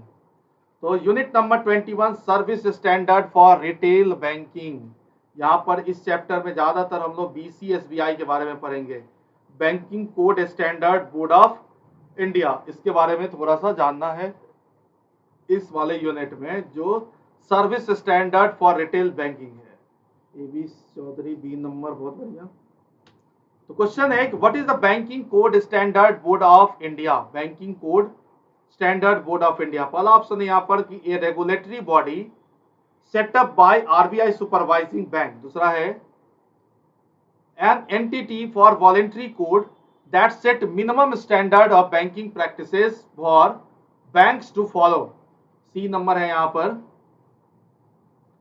A forum for redressals of individual grievances against bank, and चौथा यहाँ पर ऑल ऑफ द अबव। तो बताइएगा आंसर क्या होगा?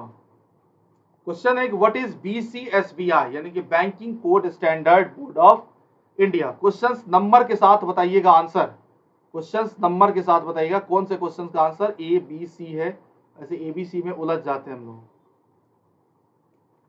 तो फाइनेंस का भी एक न्यूज आ चुका है, 2000 रुपए के नोट बंद हो चुके हैं फिर से, ठीक, लेकिन ध्यान रखिएगा यहाँ लीगल टेंडर वैल्यू खत्म हो जाएगी सितंबर में। डीमोनेटाइजेशन नाम का कोई वर्ड नहीं है, डीमोनेटाइजेशन को हिंदी में बोलते हैं एक्चुअली विमुद्रीकरण, नोट के प्रारूप को बदला जाता है, लेकिन यहाँ पर 2000 का नोट सीधा बंद होगा। इंडिया में हम आपको बताए थे इंडियन इकोनॉमी वाले चैप्टर में कि जो भी करेंसी जारी होती है, जो भी क्वाइन जारी होता है, वो सब के सब लीगल टेंडर है, ठीक है। तो एक नया न्यूज फाइनेंशियल न्यूज में ऐड हो गया, और इंडियन इकोनॉमी में फिर हम लोग अक्टूबर वाले सेशन में उसे पढ़ेंगे, मेजरमेंट ऑफ मनी सप्लाई, एक चैप्टर ही आपका। तो क्वेश्चन है कि what is the banking code standard board of India, इसका आंसर हो जाएगा an entity for voluntary code that set minimum standard of banking practices for banks to follow. Next question है what is the role of BCSBI in ensuring fair treatment of customer. पहला option है कि it formulates code of conduct to be adopted by bank voluntarily. दूसरा है कि it enforce regulatory और supervisory instructions of RBI. तीसरा यहाँ पर it provides redressal of individual grievances against bank. And चौथा है कि it replace regulatory and supervisory instructions of RBI. बताइए आंसर।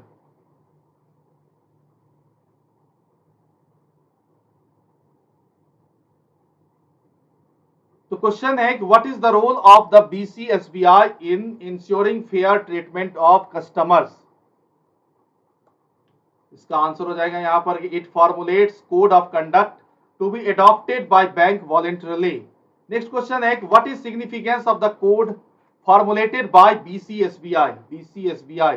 पहला ऑप्शन है it ensure fair treatment of customers by bank. दूसरा it is regulatory body set up by RBI. तीसरा it provides redressals of individual grievances against bank. And चौथा है it replaces regulatory और supervisory instructions of RBI. बताइए answer.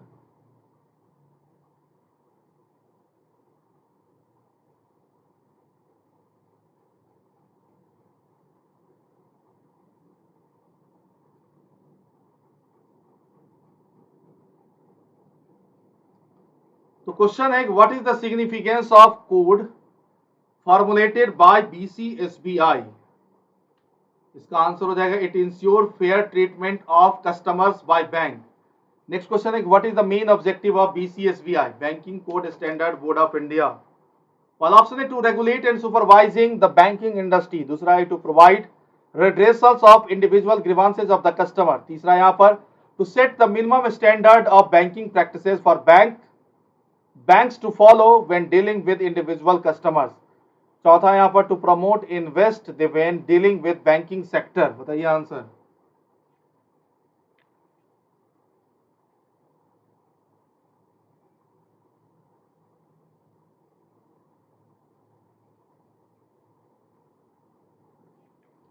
Pal 6C, इसका answer हो जाएगा to set the minimum standard of banking practices for banks to follow when dealing with individual customers। Next question है what is the purpose of code of banks commitment to customers।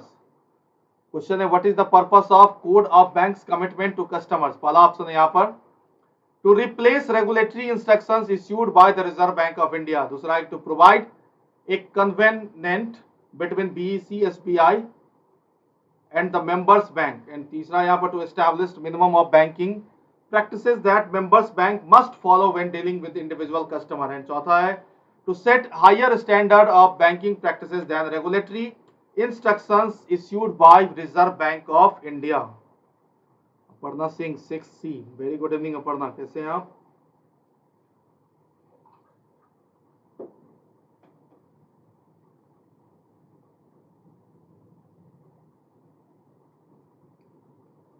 ये classes चल रही है 9:30 बजे से retail banking and wealth management, जहां पर कि मॉड्यूल सी से मॉड्यूल ई तक में कुल यूनिट जो है यूनिट 17 से यूनिट 30 तक है।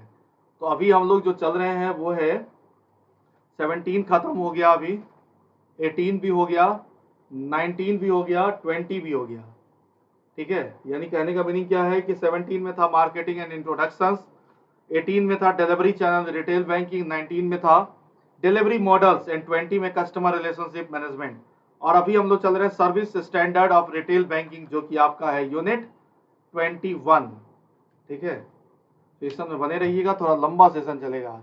क्वेश्चन है कि इसका आंसर होगा to establish minimum of banking practices that members bank must follow when dealing with individuals customers. Next question है what is the code of bank commitment to micro and small enterprises. पहला option है कि code of customer rights, दूसरा है the code of fair practices for bank, तीसरा यहाँ पर the code of minimum standard and micro small enterprises dealing with banks, या चौथा नंबर है code of transparency for banks. बताइए आंसर।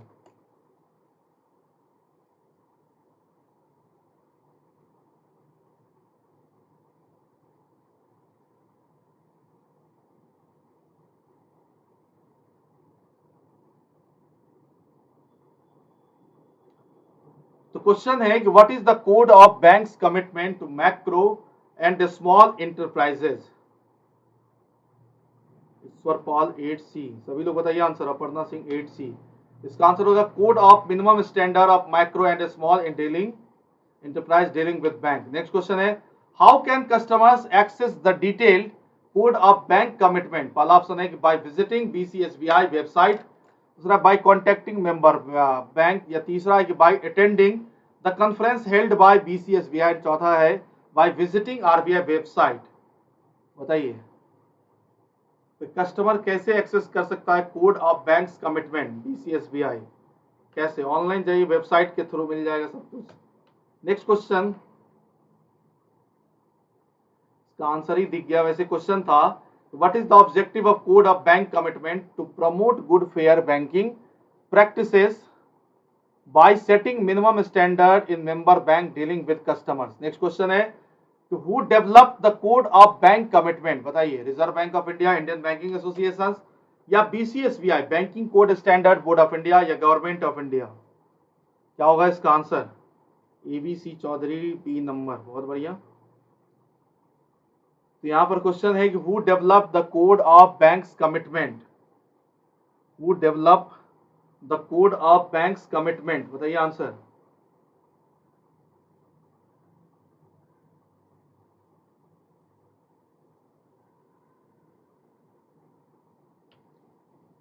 BCSBI सिंपल है, BCSBI के बारे में ही हम लोग पढ़ रहे हैं इस चैप्टर में। नेक्स्ट क्वेश्चन है which are the following is not covered under the code of banks commitment. पहला ऑप्शन है current accounts and saving account, दूसरा है लोन ओवरड्राफ्ट एंड गारंटीज, तीसरा insurance product marketed through the banks through bank branches, and चौथा है real estate investment. कौन सा cover नहीं होता है BCSBI कमिटमेंट में, बताइए। अपर्णा सिंह 11C, बहुत बढ़िया। यहां पर क्वेश्चन है which of the following is not covered under the code of banks commitment। अरे रियल एस्टेट इन्वेस्टमेंट, जिसमें बिल्डिंग्स वगैरह बनाते हैं, ये कोई फाइनेंशियल टर्मिनोलॉजी नहीं था। Real investment, real estate. Current account, saving account है, लोन एडवांसेस, ओवरड्राफ्ट है, इंश्योरेंस प्रोडक्ट भी है। नेक्स्ट क्वेश्चन है which of the following is covered under the banking services related to government transactions. क्या होता है बताइए? डीमेट, सेफ कस्टडी, इक्विटी और ट्रेजरी। बहुत ही आसान है। ट्रेजरी का हम लोग कई बार नाम सुनते हैं, खजाना, ट्रेजरी से ट्रांजेक्शंस हुआ। ठीक, ट्रेजरी बिल के बारे में भी मैंने कई बार आपको बताया, गवर्नमेंट ट्रांजेक्शंस। नेक्स्ट क्वेश्चन है what is the responsibility of, एक चीज और था, डीमेट अकाउंट किसके लिए था? शेयर के लिए। सेफ कस्टडी लॉकर है, इक्विटी इन्वेस्टमेंट यहाँ पर है नहीं। यहाँ पर आंसर क्या हो जाएगा? Treasury transactions. नेक्स्ट क्वेश्चन है what is the responsibility of member bank with regard to the contract और एग्रीमेंट दे फ्रेम। पहला ऑप्शन यहाँ पर to make sure they are written in Hindi, English और the appropriate local language. B option है to ensure they are transparent and easily understood by customers। तीसरा यहाँ पर to communicate them through electronic or print media। यहाँ fourth number है to make sure not misleading। बताइए answer क्या होगा?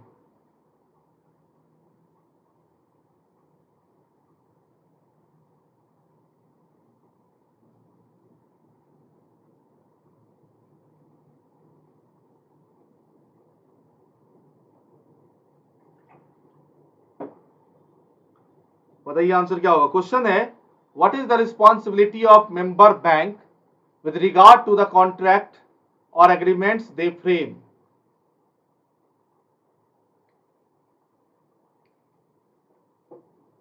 Answer है Aparna Singh 16A, to ensure they are transparent and easily understood by customers, यानी कि ऑप्शन नंबर के हिसाब से देखें तो बी नंबर। नेक्स्ट क्वेश्चन है what policies should be displayed on the banks website according to the code of commitment. पहला option है पॉलिसीज ऑन डिपॉजिट्स ओनली, दूसरा है policies on grievance redressal only, तीसरा है सी नंबर यहाँ पर policies on cheque collection only, and fourth है policies on multiple areas including deposits, grievance redressal and customer protections. बताइए आंसर।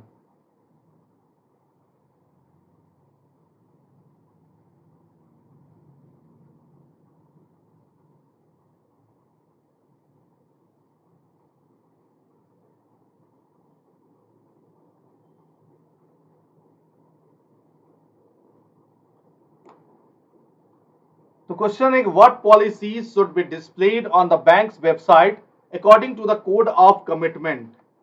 इसका आंसर है policies on multiple areas including deposits, grievance, redressal and customer protections.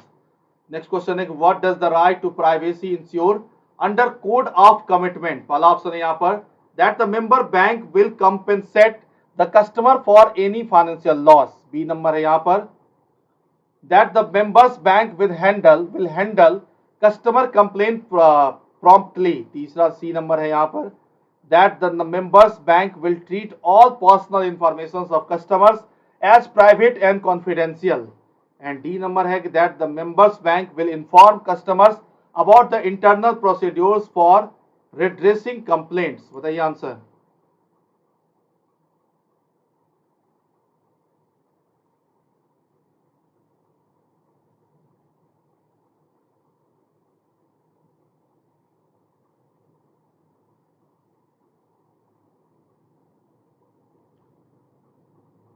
Aparna Singh 19C, बहुत बढ़िया। That the members bank will treat all personal information of customers as private and confidential। Next question है what is the code of bank's commitment to micro and small enterprises।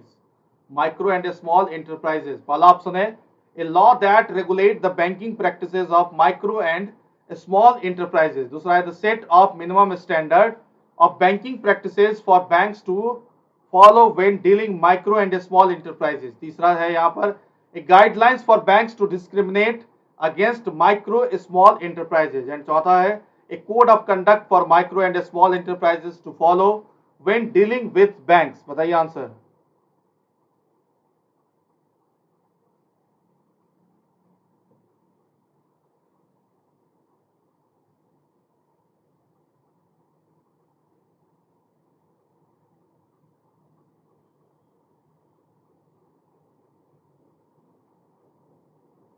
तो question है what is the code of banks commitment to macro and small enterprises. इसका answer हो जाएगा यहाँ set of minimum standard banking practices for banks to follow when dealing with macro and small enterprises. Next question है what is the purpose of the code of banks commitment to macro and small enterprises। First option is to increase competitions among banks, second to discourage market forces from achieving higher operating standard, third one is to provide protections of MSC and explain how banks are expected to deal with them, and fourth is to decrease transparency so that MSCs have worse understanding what they can reasonably expect from banking services। बताइए आकाश Bahadur ji 21B, बहुत बढ़िया। इसका answer होगा to provide protections MSC and explain how banks are expected to deal with them. Next question है what BCSBI यानी banking code standard board of India mandate in relations compliances with banks codes. पहला option है monitoring compliance with bank, दूसरा यहाँ पर issuing bank code, तीसरा providing technical assistant to banks and चौथा है कि rating the banks based on their code compliance. बताइए आंसर।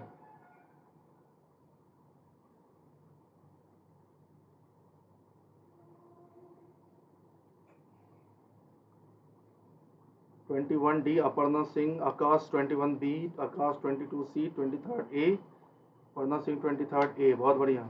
लेकिन आंसर है डी नंबर यहाँ पर rating the bank based on their code compliance. Next question है यहाँ पर what is the purpose of publishing code compliance rating in the public domain. पहला option है to diminish the image of members bank, दूसरा है to enhance the image of member banks, तीसरा यहाँ पर to provide technical assistance to member banks and चौथा है to monitor compliance with bank codes. बताइए आंसर।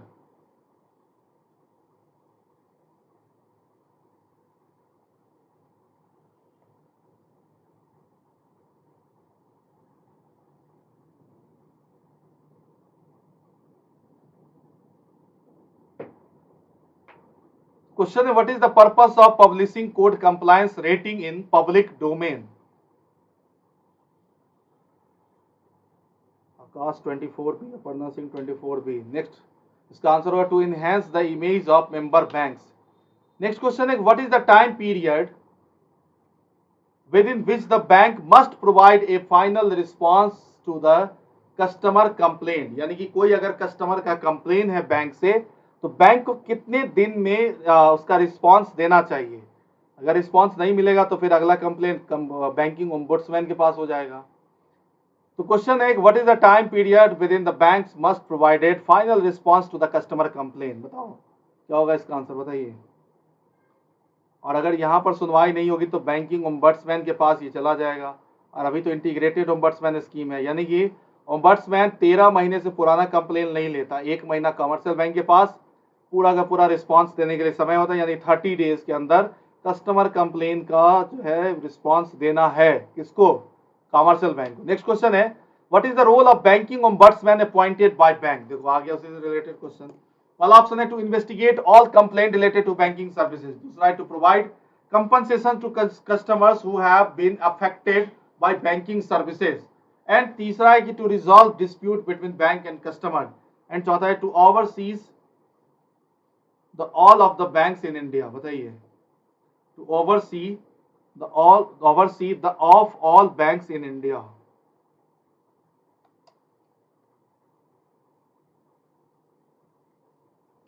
इसका आंसर हो जाएगा to resolve dispute between bank and customers. Next question है, what is the purpose of the customer education and protection department established by. बताइए answer.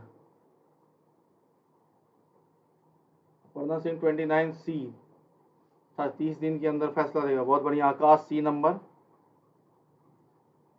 तो आज हमने शुरुआत किया था retail banking and wealth management, जो कि एग्जामिनेशन से आपका 21 मई को ए और बी मॉड्यूल पर कई सारे क्लासेज हुई थी। आज सी, डी और ई मॉड्यूल से रिलेटेड क्लासेज है।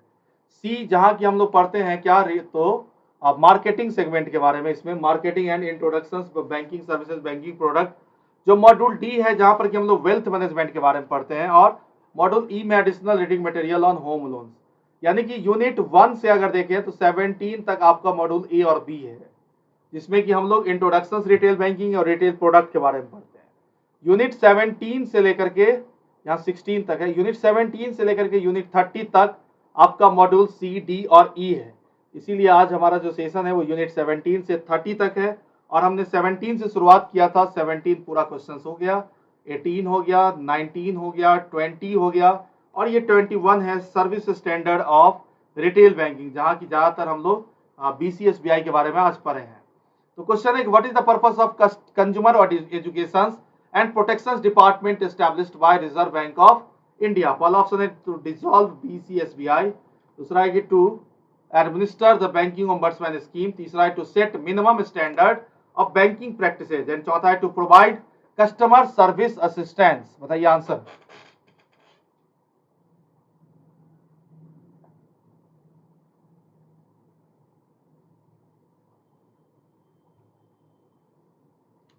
इसका आंसर हो जाएगा बी नंबर। बहुत बढ़िया, 30B अपर्णा सिंह, बहुत अच्छा। आकाश बताइए आंसर।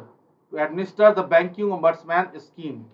नेक्स्ट देखो 21 तक हो चुका है, अब हम आ गए 22 पे। यानी कि मॉड्यूल जो हमारा सी था, यहाँ पर हम लोगों ने शुरुआत करी थी 17 से। 17वां यूनिट 18, 19, 20, 21 और ये 22 है। यानी कि 5 टोटल 6 यूनिट था। टोटल 6 यूनिट था मॉड्यूल सी में। तो मॉड्यूल सी, डी और ई आज एक राउंड पूरा रिवाइज कर जाएंगे हम लोग। और कल भर पूरा समय है, यानी कल जो है ए, बी, सी, डी, ई पांचों मॉड्यूल यानी 300 यूनिट से क्वेश्चंस पूरे दिन में कराया जाएगा। ठीक है। तो मार्केटिंग इंफॉर्मेशन सिस्टम, MIS कहते हैं इसको। एक होता है हमारा marketing information system longitudinal analysis. ठीक है, longitudinal analysis MIS marketing information system. और एक था आपका MIS management information system.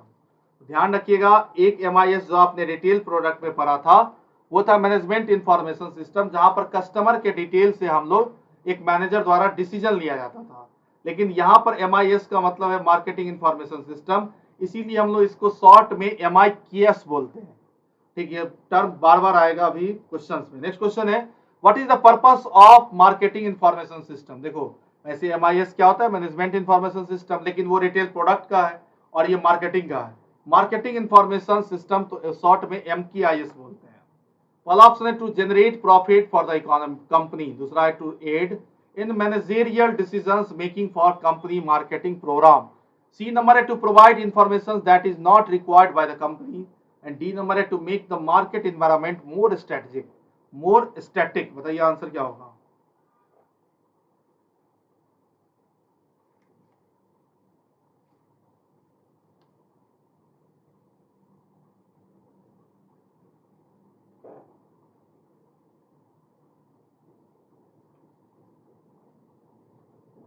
Question है आपके स्क्रीन पर, बताइए आंसर क्या होगा। क्वेश्चन है what is the purpose of marketing information system, जिसको MKIS बोलते हैं। फर्स्ट ऑप्शन है to generate profit for the company, दूसरा है to aid in managerial decision making for the companies marketing program, third है to provide information that is not required by the company, चौथा यहाँ पर to make the market environment more static. यहाँ पर answer हो जाएगा to aid in managerial decisions making for the companies marketing programme. Next है कि what is the main challenge, what is the main challenge in acquiring information for marketing. पहला option है कि to lack of available information, दूसरा है कि over supply of information, तीसरा है इनएक्यूरेट इंफॉर्मेशन, एंड चौथा है अनरिलायबल इंफॉर्मेशन। बताइए आंसर इसका क्या होगा।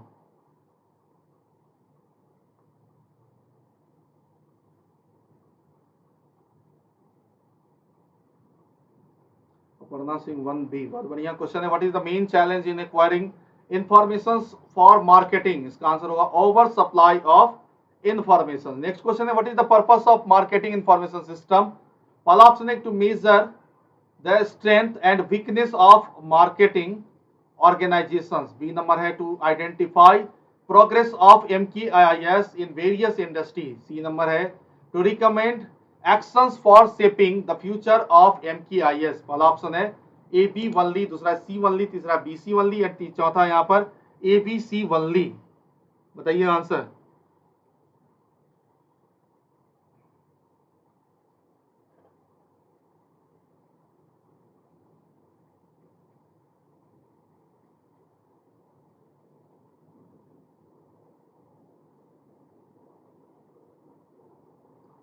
तो क्वेश्चन है what is the purpose of marketing information system, इसका आंसर हो जाएगा ABC ऑल, यानी कि to measure the strength and weakness of marketing organisations, यानी स्वॉट एनालिसिस एक तरह से कहें तो आइडेंटिफाई प्रोग्रेस ऑफ MKIS यानी कि marketing information systems in various industry, and C number है to recommended actions for shaping the future of MKIS। Next question है what is the main functions of marketing information system.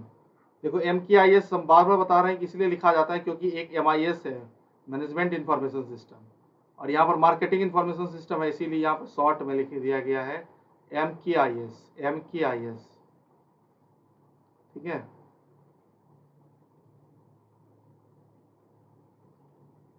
तो पहला option है to classify and summarise data, दूसरा है to collect the assemble data, तीसरा है to evaluate the accuracy and reliability of data, and चौथा है to store data for future reference. बताइएगा आंसर।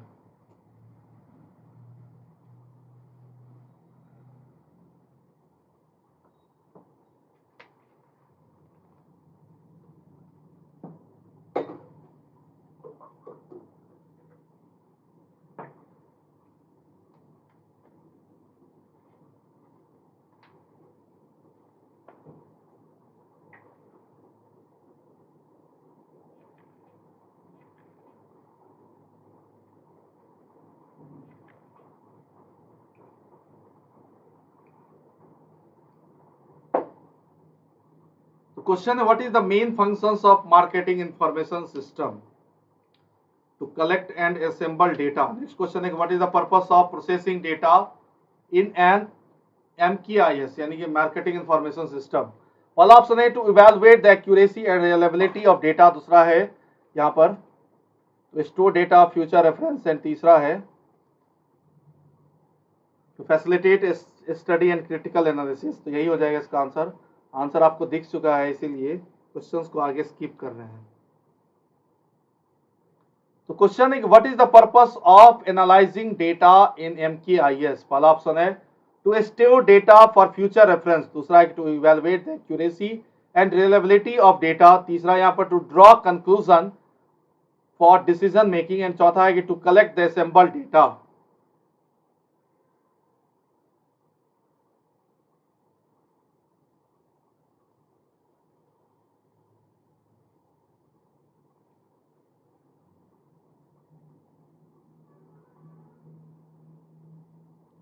तो क्वेश्चन है कि what is the purpose of analysing data in MKIS।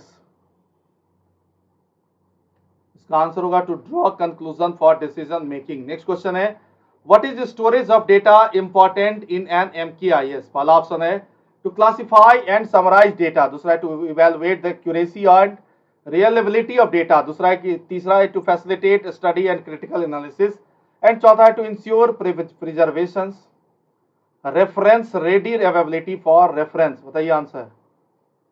4C, बहुत बढ़िया।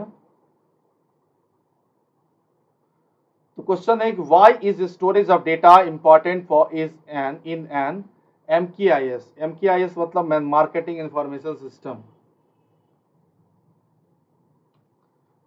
इसका आंसर होगा to ensure preservation reference ready availability for reference. Next question है कि what is the purpose of disseminating information in an MKIS। पहला option है to evaluate the accuracy and reliability of data, दूसरा है to store data for future reference, तीसरा है to draw conclusion for decision making, and चौथा यहाँ पर to reach decisions makers for solving marketing problems। बताइए आंसर।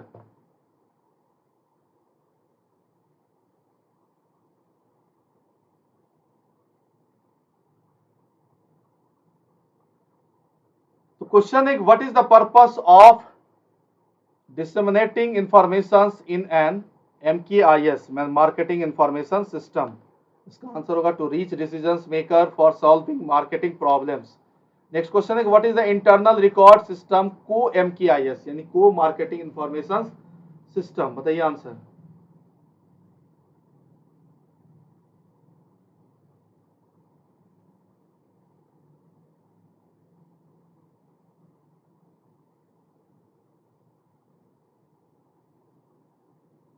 बताइए क्वेश्चन का आंसर क्या होगा।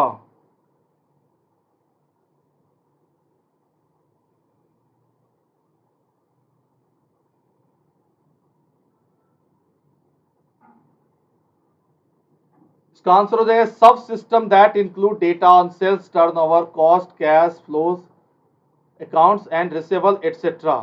ये आपका इंटरनल रिकॉर्ड होता है मार्केटिंग को मार्केटिंग इंफॉर्मेशन सिस्टम का। Next question, why do firms need to maintain several database. Several database बताइए। To ensure data is available on real basis, to facilitate market research activities, to classify, tabulate and summarize data, to combine data from different sources for a specific purpose। बताइए answer क्या होगा।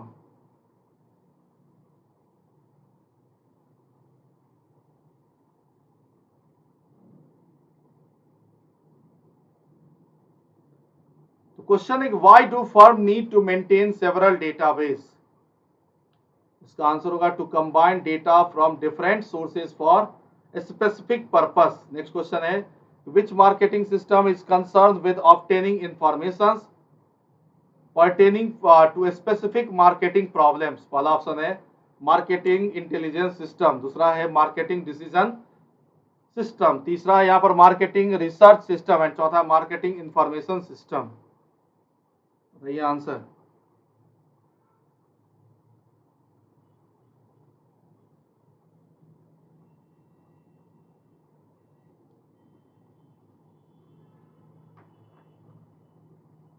इसका answer हो जाएगा यहां पर marketing research system. Next question है what are the basic requirement for MKIS।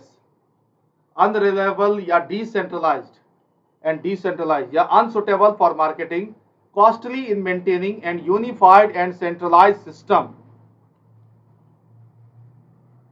Question है what are the basic requirement for MKIS। इसका आंसर हो जाएगा unified and centralized system। next question है which component of the marketing system combine the effect of other component and uses computerized data to meet the need of MKIS. पहला option है marketing intelligence system, दूसरा marketing research system, तीसरा marketing decision system and चौथा marketing management and science system. बताइए answer.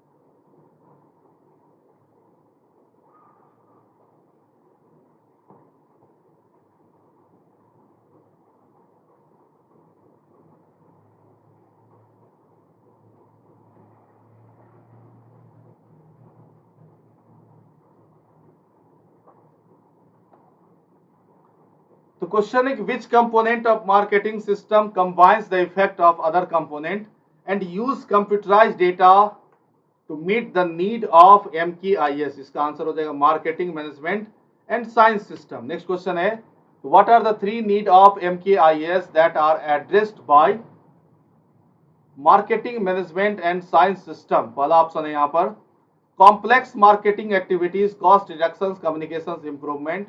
दूसरा है कि knowledge, information, exploitation, competitive advantage, cost effective decision making.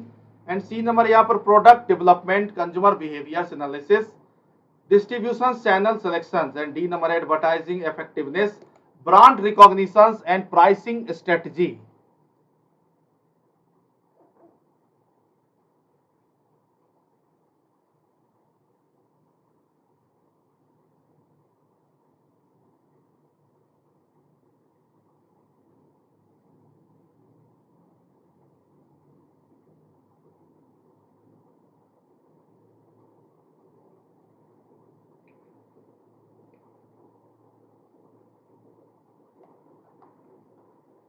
इसका आंसर हो जाएगा knowledge, information, exploitation, competitive advantage, cost effective decision making. Next question है what advantage does the marketing management and science system wide?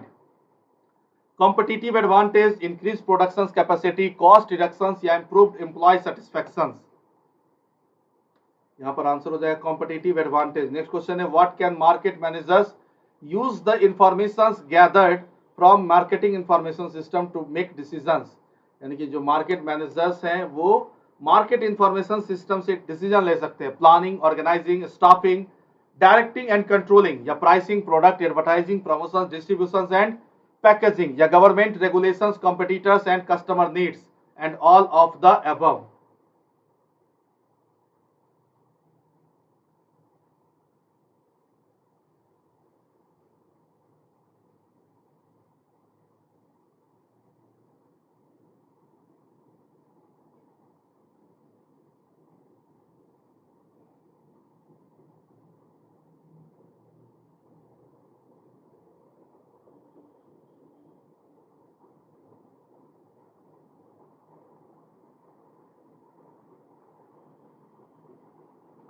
इसका answer हो जाएगा pricing, product advertising, promotions, distributions and packaging. Next question है which management functions receive the most support MKIS? Organising and staffing, direct and controlling, planning and organising, या planning and controlling. बताइए answer. MKIS मतलब management information system नहीं है, यहाँ पर है marketing information system, जो कि आपका मॉड्यूल C जो है रिटेल बैंकिंग की मार्केटिंग बैंकिंग सर्विसेज, जिसके मार्केटिंग इंफॉर्मेशन सिस्टम जो है यूनिट नंबर 22 है, यूनिट नंबर 22। नेक्स्ट क्वेश्चन है what are sub system the gather in MKIS? Marketing research, marketing intelligence and internal accounting, product price distributions and promotions, environment decisions making and procedures, या reliability, consistency and equality and quality. बताइए answer. यहाँ answer हो जाएगा marketing research, marketing intelligence and internal accounting. Next question, हाँ तो ये हम बता रहे थे कि यूनिट 22 यानी कि यूनिट 17 से मैंने शुरू किया था। 17, 18, 19, 20, 21 एंड 22 ये था आपका module number C. Module number C किसमें? तो retail banking and wealth management में। मॉड्यूल ए और बी पर कई सारे क्लासेज हुई, लेकिन आज मॉड्यूल सी सेशन चला है। 17 जो था वो था मार्केटिंग एंड इंट्रोडक्शन, इससे रिलेटेड क्वेश्चन हो गया है। जो यूनिट नंबर 18 था ये था delivery channel in retail banking, ये भी हो गया है। यूनिट 19 था आपका डिलीवरी मॉडल्स, ये भी हो गया। यूनिट 20 था कस्टमर रिलेशनशिप मैनेजमेंट के बारे में, सीआरएम के बारे में, ये भी हो गया। यूनिट 21 था standard service standard of retail banking, जिसमें कि हम लोगों ने banking code standard board of India के बारे में पढ़ा, बीसीएसबीआई। और यूनिट 22 जो है वो मार्केटिंग इंफॉर्मेशन सिस्टम, जिसको MKIS कहते हैं, ठीक है। और अब हम लोग आ गए यूनिट नंबर 23, यानी कि मॉड्यूल हमारा चेंज हो चुका है, मॉड्यूल नंबर डी। अभी तक देखो ए बी से बहुत सारा क्वेश्चन हुआ था इतने दिनों में, आज सी था और डी, सी डी। कल वाले सेशन में हम ई डिस्कशन कर देंगे, और फिर जो कल रात में जो क्लासेज होंगी यूट्यूब पर, इस पर पूरा का पूरा 100% रिवीजन हो जाएगा आपका, यानी कि मॉड्यूल ए से लेकर के मॉड्यूल ई तक। ई में है additional reading material on home loans. तो ये जो है मॉड्यूल डी आपका, इसमें हम लोग बेसिकली वेल्थ मैनेजमेंट के बारे में पढ़ेंगे। और जो 4 यूनिट है जिसमें 3 ज्यादा जो है वो इंपॉर्टेंट है। पहला है इंपॉर्टेंट ऑफ वेल्थ मैनेजमेंट, दूसरा इन्वेस्टमेंट मैनेजमेंट, और तीसरा यहाँ पर टैक्स प्लानिंग। टैक्स प्लानिंग बताइए। तो चलते हैं हम लोग module D wealth management unit 23 important of wealth management. पहला क्वेश्चन है what is the definitions of wealth management. पहला ऑप्शन है यहाँ पर service that address the need of affluent client by providing a range of financial product and services. दूसरा है a service that provides legal advice to business owners or individual for a set fee. C number है यहाँ पर कि a service that offer investment opportunities to individual with limited assets. and चौथा यहाँ पर D number a service that focus on helping individual save money on taxes. बताइए।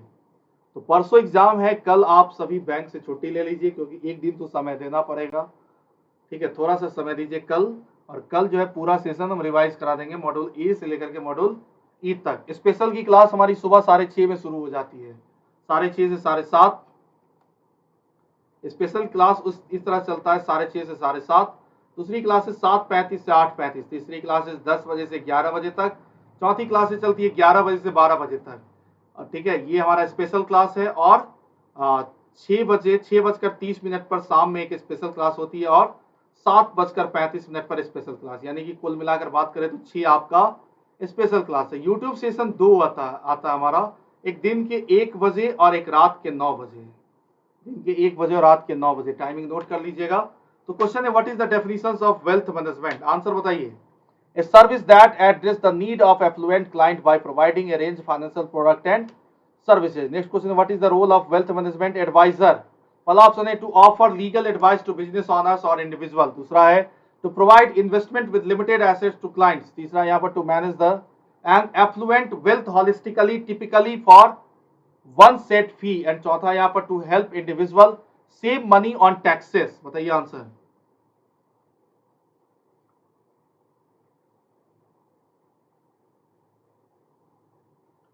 इसका answer हो जाएगा to manage and affluent wealth holistically, typically for one set fee. Next question है what is global wealth management. What is global wealth management. पहला option है wealth management service global provided by a global bank. B number है यहाँ पर wealth management services provided to businesses or organizations at an international level.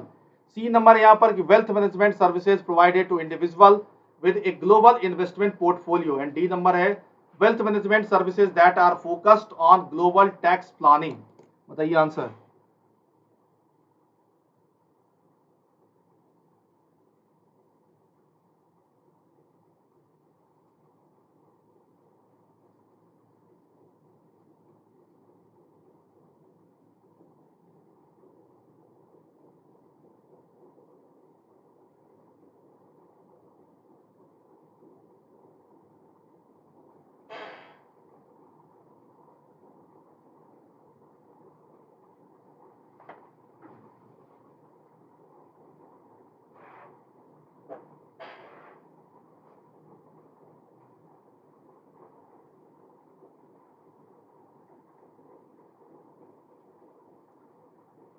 Global wealth management. Wealth management services provided to businesses or organizations at the international level. Next question है, what is the importance of estate planning?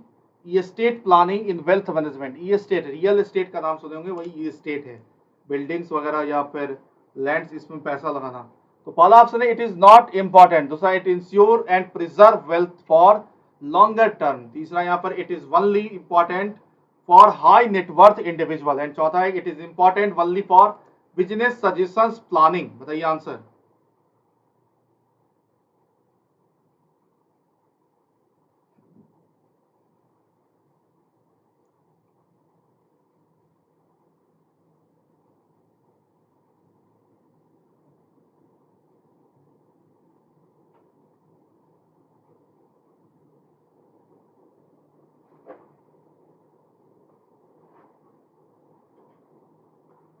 पढ़ना Singh third B, बहुत बढ़िया. तो fourth का भी B है, it ensure the preserve wealth for longer term. जब हम लोग बिल्डिंग एसेट्स इस समय पैसा लगाते हैं, that is estate planning. Chapter का नाम ही है वेल्थ मैनेजमेंट. ठीक है. नेक्स्ट क्वेश्चन है, what are the important aspects of wealth management. पहला ऑप्शन है understanding investment needs product and services advisory services estate planning. दूसरा investment needs and products only. तीसरा एस्टेट प्लानिंग वनली. एंड चौथा advisory services only. बताइएगा answer क्या होगा. तो question है what are important aspects of wealth management. What are important aspects of wealth management. इसका answer हो जाएगा understanding investment need product and services advisory services and estate planning. Next question है कि what services may a health wealth management firm offer to a client to 200 crore in investable assets and trust for their grandchildren. Question फिर से सुनिएगा. Question है what services may a wealth management firm offer to client with 200 crore in investable assets and a trust for their grandchildren. पहला option है कि only invest this fund in a discretionary account. दूसरा है provide will and trust services required for tax minimizations and estate planning. तीसरा यहाँ पर offer only insurance option. And चौथा है नन ऑफ द अबव. बताइएगा आंसर क्या होगा.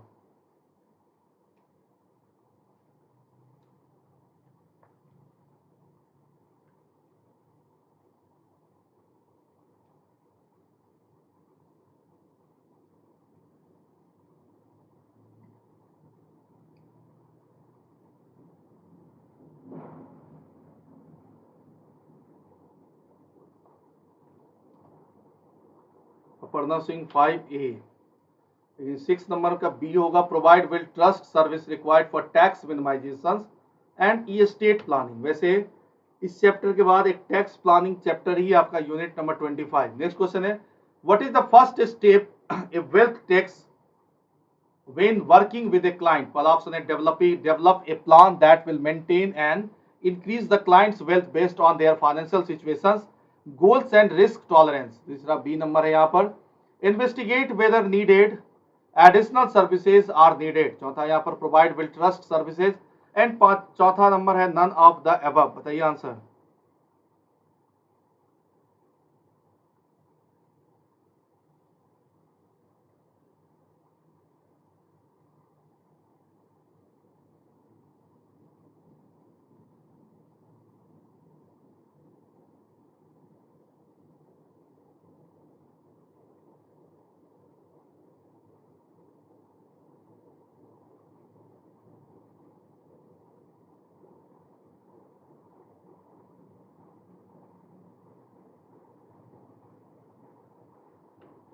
इसका आंसर है develop a plan that will maintain and increase clients wealth based on their financial situations, goals and risk tolerance.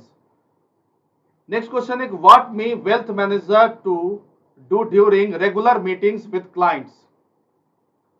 Investigate whether additional services is needed, provide only basic investment advice and update goal review and rebalance the financial portfolio and only offer insurance options.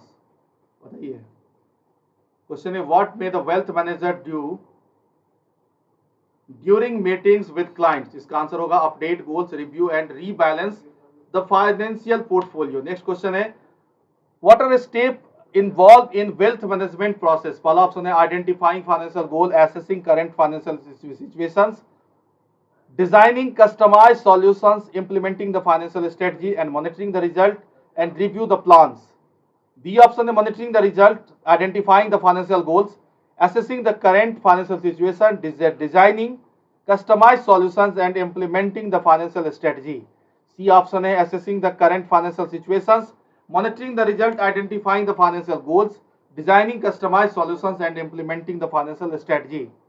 D number है designing customized solutions, monitoring the result, identifying financial goal, assessing current financial situations and implementing the financial strategy. Ninth का E number है identifying financial goals, assessing current financial situations and designing customized solutions, implementing the financial strategy and monitoring the result and reviewing the plans. Next question है what are the main focus of assets allocations management?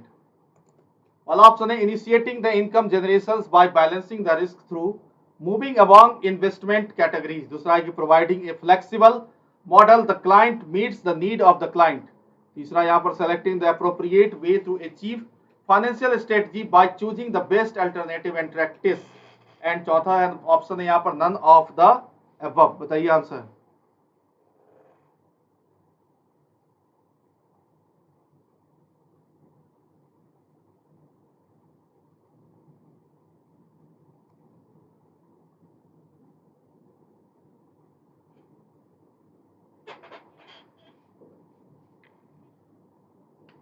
इसका answer होगा initiating the income generations by balancing the risk through moving among investment categories.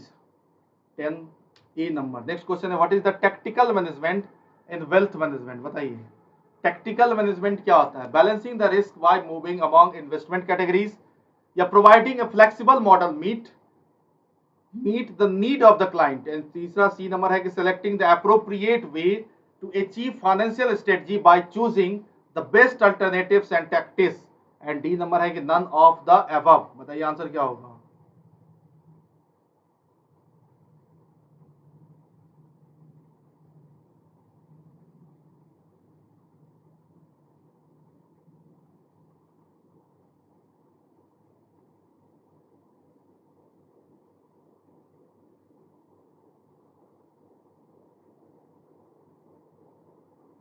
Pronouncing 11A. इसका answer हो जाएगा यहाँ पर selecting the appropriate way to achieve financial strategy by choosing the best alternatives and tactics. Next question है what is the main purpose of diversified management in wealth management? पहला option है initiating the income generations by balancing the risk through moving among investment categories. दूसरा यहाँ पर है providing a flexible model to meet the need of the client. तीसरा है option यहाँ पर C number selecting the appropriate way to achieve financial strategy by the choosing the best alternatives and tactics. and चौथा number है none of the above. बताइए answer.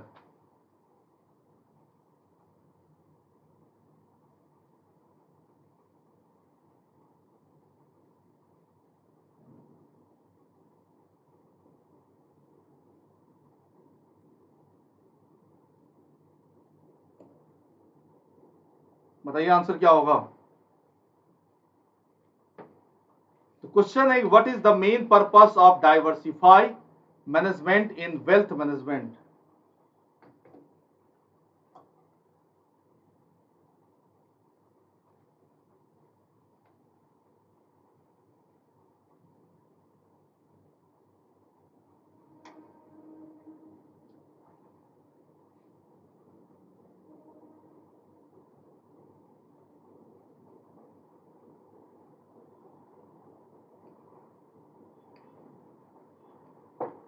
Question है what is the main purpose of diversify management in wealth management? इसका answer हो जाएगा providing a flexible models to meet the need of client. Next question है what are some examples of alternative assets? पहला option है bank deposits and mutual fund. दूसरा है art precious metal and rare stamp. तीसरा है corporate fix deposit and debenture. And चौथा है retirement planning and real estate service. बताइए answer.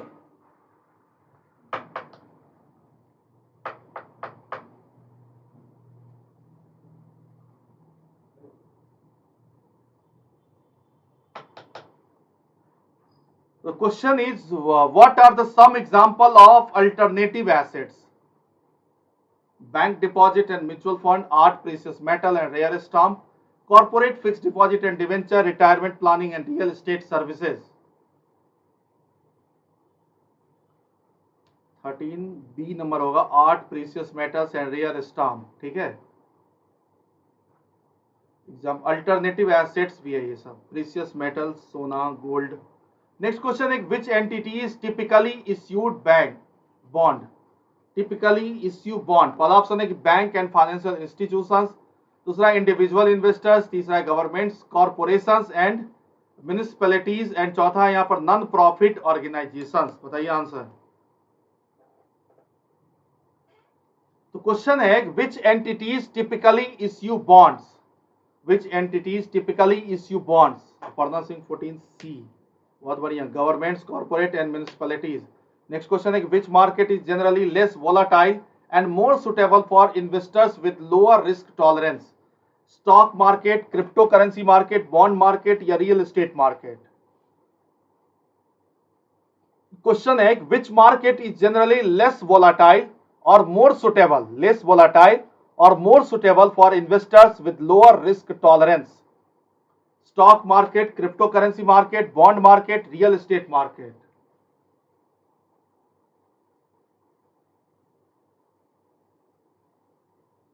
बताइए आंसर.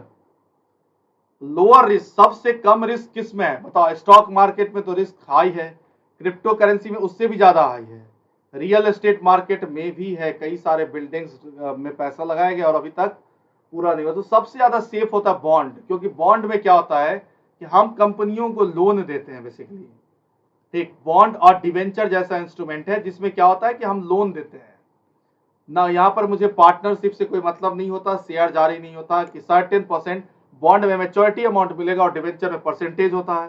तो जब कंपनी लॉस में हो तो हम अपना बॉन्ड से पैसा वापस ले लेते हैं, यानी कंपनियों से पैसा वापस ले लेते हैं. जो कहने का मीनिंग है, पब्लिक सेक्टर कंपनी बॉन्ड जारी करती है, प्राइवेट सेक्टर कंपनी डिवेंचर. तो पब्लिक सेक्टर या गवर्नमेंट सेक्टर बॉन्ड जारी करेगी तो वो सबसे ज्यादा सेफ है, इसीलिए उसे लो रिस्क पे रखा जाता है, लो रिस्क कहा जाता है, लो रिस्क टॉलरेंस, यानी कि more suitable for investors. Next question है, what is the primary market for bond? पहला ऑप्शन है मार्केट ऑफ गवर्नमेंट बॉन्ड, देखो अभी बताया इसका एक्सप्लेनेशन.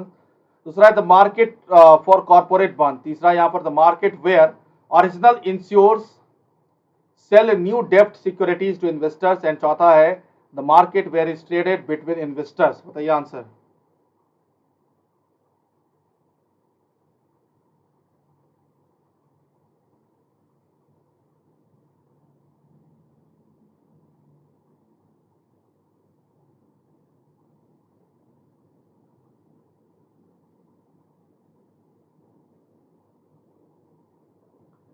तो क्वेश्चन है, what is the primary market for bond? इसका आंसर हो जाएगा यहां,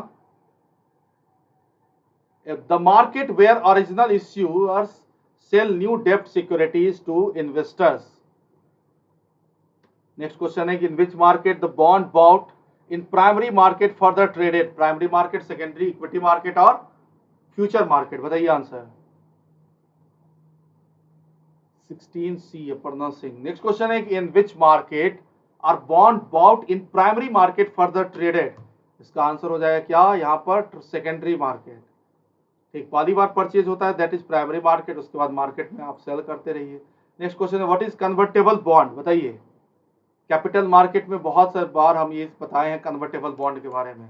ऑप्शंस है, ये bond that can not be converted into share, दूसरा है कि bond that gives the investors right to convert into shares, तीसरा यहाँ पर bond that forces the investors to convert into share and चौथा है bond that can only be converted into share after maturity. बताइए answer क्या होगा.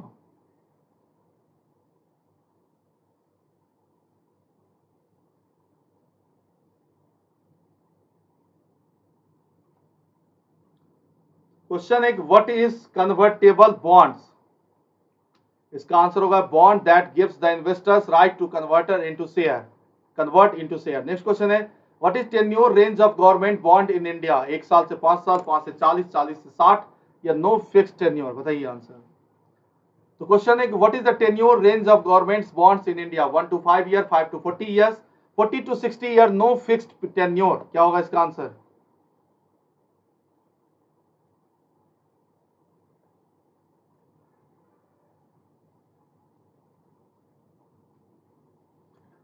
तो question है what is the tenure range of governments bonds in India, इसका answer हो जाएगा 5 to 40 ईयर्स। नेक्स्ट क्वेश्चन है what is the difference between regular and mandatory convertible bond. पहला ऑप्शन है कि regular convertible bond obligate the investors to convert the bond into share while mandatory convertible bond give the investors to right to convert। B option यहाँ पर regular convertible bond mandatory convertible bond are the same, and C है regular convertible bond are issued by government while mandatory convertible bond are issued by private companies। D number है regular convertible bond are only tradable in the primary market while mandatory convertible bond are only tradable in the secondary market। बताइए answer.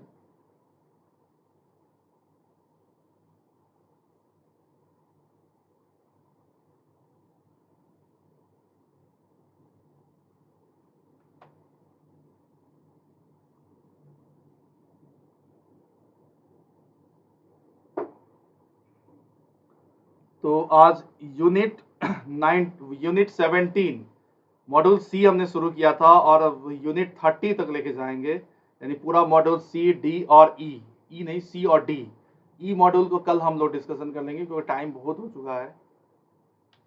इसका answer हो जाएगा regular convertible bond obligate the investor to convert the bond into share while mandatory convertible bond give the investors the right to convert. Next question है what is the following, sorry which of the following benefit of investing in sovereign gold bond. बताइए sovereign gold bond के बारे में। Tax free, interest generated, या ability of physical gold, या no limit on the amount of sovereign gold bond and individual entity may hold, and चौथा है immediate liquidity. 20 number of पढ़ना सिंह, बहुत बढ़िया। तो क्वेश्चन है which of the following is the benefit of investing in sovereign gold bond. Sovereign gold bond, इसका answer हो जाएगा tax free interest generate. Next question है what is the calculations for arriving the nominal value of a sovereign gold bond. पहला option यहाँ पर simple average the closing price of silver, या simple average of the closing price of gold and with the purity level of 95%। C option है simple average the closing price of gold with the purity level of 99% and simple average of the closing price of platinum. बताइए answer.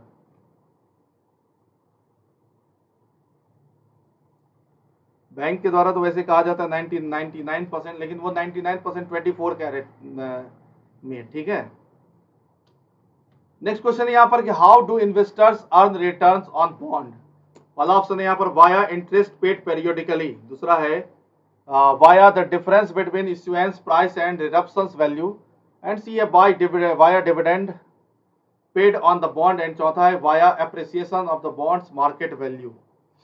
यानी कि अब आप gold खरीद सकते हैं लेकिन उसे फिजिकल फॉर्म में नहीं खरीदना है, वर्चुअल फॉर्म में खरीदिए, जब उसकी वैल्यू बढ़ जाए तो उसे सेल कर दीजिए। इस तरह से ज़्यादा आप गोल्ड में इन्वेस्ट कर सकते हैं। यानी फिजिकल फॉर्म में गोल्ड खरीदने की बहुत ज़्यादा जरूरत नहीं है, चोरी हो जाए, ये हो जाए, वो हो जाए। क्वेश्चन यहाँ पर कि how do investors earn returns on bond, इसका आंसर होगा via the difference between issuance price and redemption value, जो घटा या बढ़ा है उसमें से। नेक्स्ट क्वेश्चन है कि who is an insurer in the context of insurance. पहला ऑप्शन है कि persons buying an insurance policy, दूसरा है कंपनी सेलिंग इंश्योरेंस पॉलिसी, तीसरा यहाँ पर C number an individual of entity receiving financial protections from an insurance companies, या D number है policy detailing the circumstances under which the insured will be financially compensated. बताइए answer.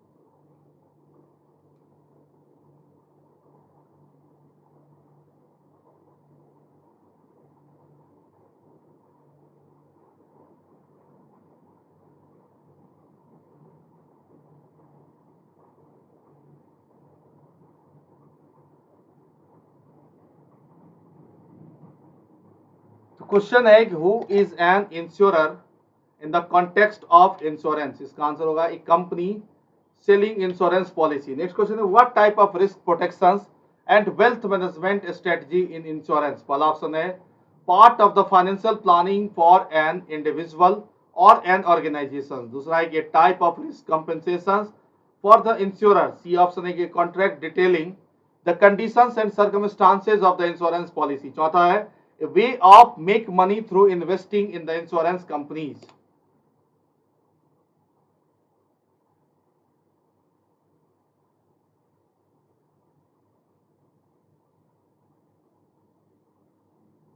तो question है what type of risk protections and wealth management strategy in insurance.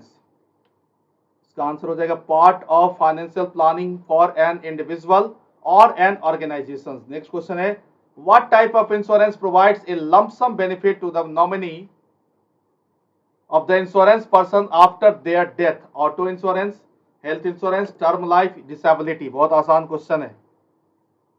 मरने के बाद nominee को पूरा पैसा मिल जाता है, लंपसम बेनिफिट. बताइए आंसर सभी लोग.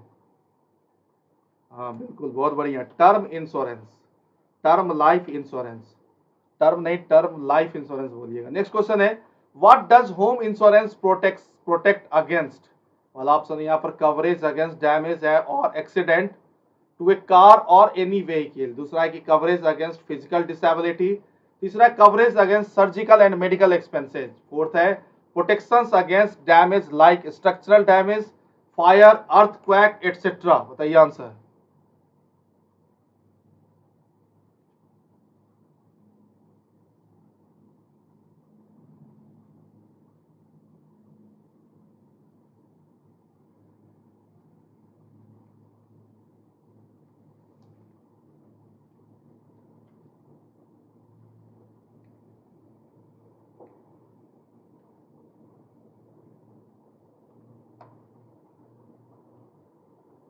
Thirty five D. बहुत बढ़िया. Protections against damage like structural damage, fire, earthquake etcetera. Next question है which type of insurance is useful for protecting one's family in unforeseen situations like death or accidental death. Disability insurance, auto insurance, home insurance या life insurance.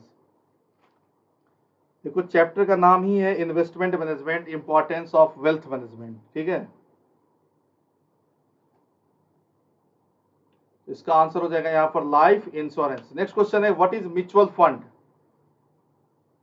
बहुत बढ़िया, L I life insurance पढ़ना सीख. Question है what is mutual fund. पहला option है कि an investment tools where fund and collected from different investors and invested in securities. B option है कि loan given to investors by financial institutions. C है type of saving account. D है none of the above. बताइए answer.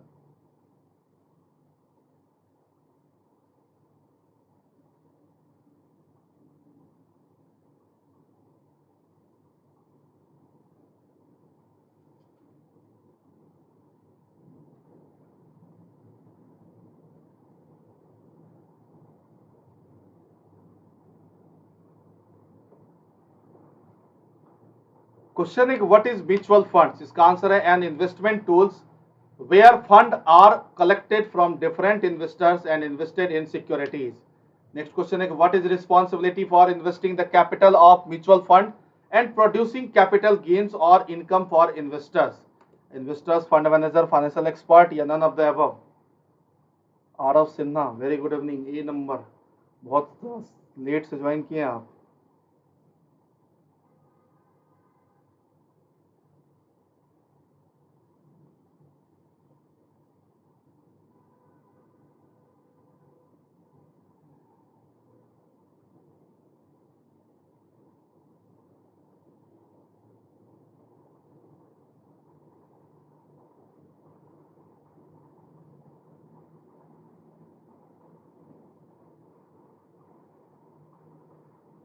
Aarav Sinha A number, Aparna Singh 38 B. इसका answer हो जाएगा fund manager. Mutual funds में ऐसे भी क्या होता है कि फंड मैनेजर ही सब डिसाइड करता है कि हमारा पैसा टाटा, बिरला, बजाज, रिलायंस, विप्रो किन कंपनियों में इन्वेस्ट करना है और उसके बाद ही मुझे एनएवी मिलती है, net assets value. Next question है what is structured portfolio in mutual funds. A portfolio of stock in same sector a portfolio of stock, bond and money market instrument, या पोर्टफोलियो ऑफ डाइवर्सिफाइड शेयर, या none of the above. Portfolio जिसे बोलते हैं समविभाग, जैसे कि मान लीजिए कि हम यात्रा पे निकले तो हम अपना पैसा कुछ पॉकेट में रखते हैं, कुछ बैग में रख देते हैं, किसी पर्स में रख देते हैं, एक पैसा चोरी हो गया तो और तो रहेगा, यानी कि हमने अलग अलग जगहों पर जो पैसा रखा, दैट इज पोर्टफोलियो इन्वेस्टमेंट। अगर हम किसी एक कंपनी में इन्वेस्ट करते तो लॉस के चांसेस ज्यादा थे, तो फंड मैनेजर क्या करता है म्यूचुअल फंड्स में कि उस पैसे को अलग अलग कंपनियों में इन्वेस्ट कर देता है। एक कंपनी लॉस में रहेगी तो हो सकता है दूसरी कंपनी प्रॉफिट में हो, तो रिस्क को मिनिमाइज करने के लिए जो डिफरेंट कंपनियों में इन्वेस्ट किया जाता है, दैट इज पोर्टफोलियो इन्वेस्टमेंट। और जब हम पोर्टफोलियो इन्वेस्टमेंट करते हैं तो किसी एक कंपनी के लॉस को दूसरे कंपनी के प्रॉफिट से मैनेज करते हैं, ये कहलाता क्या है, हेजिंग। इस दौरान अगर उस शेयर की वैल्यू बढ़ जाती है, दैट इज डिविडेंड। एक मार्केट से खरीद करके दूसरे मार्केट में सेल कर देना, यह आर्बिट्रेज कहलाता है। हमारा पैसा का वैल्यू क्या होगा म्यूचुअल फंड में, नेट एसेट्स वैल्यू बराबर क्या होगा, तो वैल्यू ऑफ शेयर, जो हमारा शेयर का वैल्यू है, वहां पर जो कमीशंस है उस म्यूचुअल फंड्स कंपनी की, जो एक्सपेंस है उसे माइनस कर दीजिए by number of unit share, आपने कितना शेयर खरीदा है, तो आपका निकल जाएगा net assets value. A portfolio of stock, bonds and money market instrument. Next question है what is an equity mutual funds, बताइए आंसर। देखो मैंने पहले भी कहा था आपको कि principal practices of banking, accounts, finance management और Indian economy, Indian financial system में जो आप पढ़ते हैं उसी की पूरी मार्केटिंग है कहीं ना कहीं रिटेल बैंकिंग में।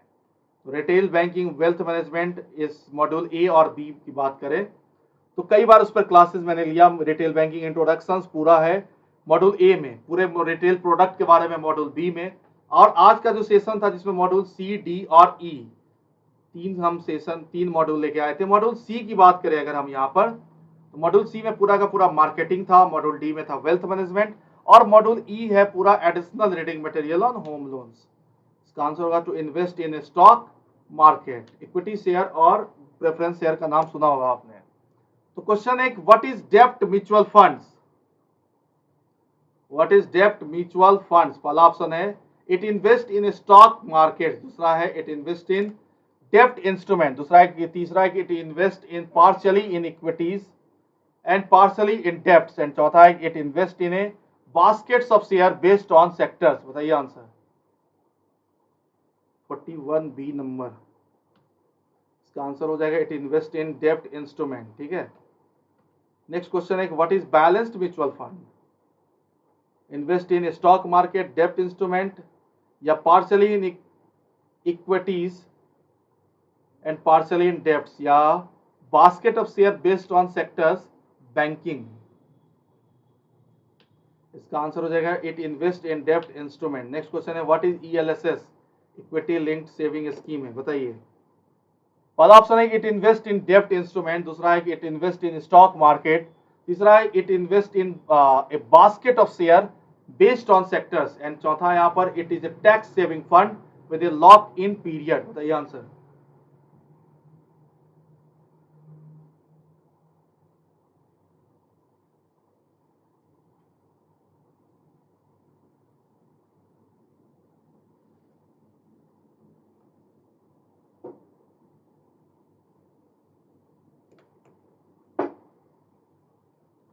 सभी लोग सेशन को लाइक कर लीजिएगा, शेयर कर लीजिएगा।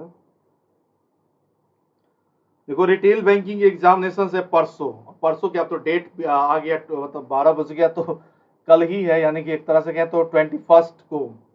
तो कल जो है आप लोग बैंकों से छुट्टियां ले लीजिए, कल पूरे दिन क्लासेस है, सुबह 6:30 बजे से 12 बजे तक कंटिन्यू क्लासेस है, यानी कि सुबह 6:30 बजे हम स्पेशल क्लास लेकर के आएंगे अनअकैडमी लर्निंग ऐप पर। बिल्कुल फ्री होता है ये सेशन, बस अनअकैडमी लर्निंग ऐप चाहिए। पहली क्लास है 6:30 बजे, दूसरी 7:30, तो पहली क्लास है 6:30 से 7:30, दूसरी क्लास है 7:30 से 8:30, तीसरी क्लास है आपकी 10 से 11, चौथी क्लास है 11 से 12। ठीक है, इसके बाद हम बात करें तो फिर इसके बाद जो सेशन है वो है 6 बजे से 6:30 बजे और फिर 7:30 बजे, ये आपकी स्पेशल्स के क्लासेस हैं सारे।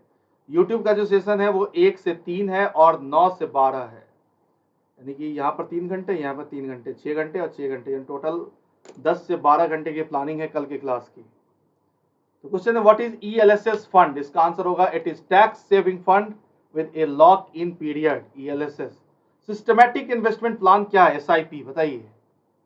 बहुत प्रचार आप सुनते होंगे एसआईपी की टीवी पे या फिर मोबाइल पे। तो पहला ऑप्शन है कि it is a facility that allows an investors to withdraw a fixed amount at predetermined intervals. दूसरा ऑप्शन है यहाँ पर it is a tailor made professional service offer to cater the investment objective of different investors classes. C number यहाँ पर it is disciplined way of investing offered by mutual funds where one invests a fixed amount at a regular frequency, and D option है यहाँ पर it is type of investment plan that allows an investors to invest only once in mutual funds scheme। 47C बहुत बढ़िया। it is a disciplined way of investing offered by mutual funds where the one invests a fixed amount at a regular frequency। Next question है कि SIP यानी कि systematic withdrawal plan SWP क्या होता है बताइए।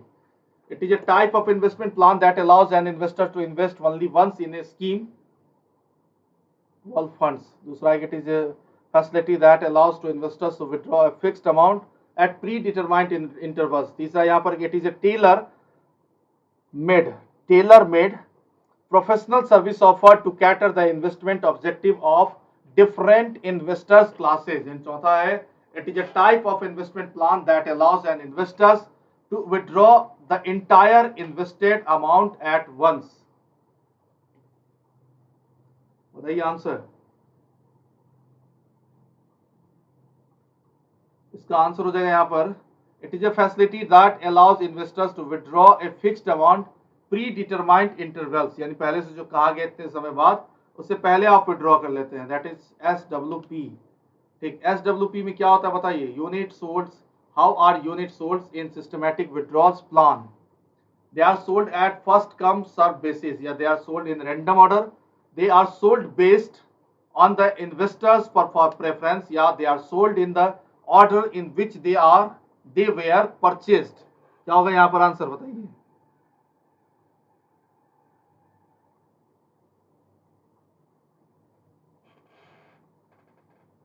इसका आंसर है they are sold in the order which they were purchased. ठीक, तो आपका मॉड्यूल सी खत्म हो गया पूरा। मॉड्यूल डी में यूनिट 23 हो गया, यूनिट 23, और ये है यूनिट 24 वेल्थ मैनेजमेंट या इन्वेस्टमेंट मैनेजमेंट। ठीक है, पहला क्वेश्चन है what is the different alternative people have to deal with their surplus money? Spend it on goods and services, या फिर save it by putting it under mattress और in box, या leave immediate positions और getting a larger amount in the future, या all of the above. बताइए answer. Retail banking examinations परसों हैं।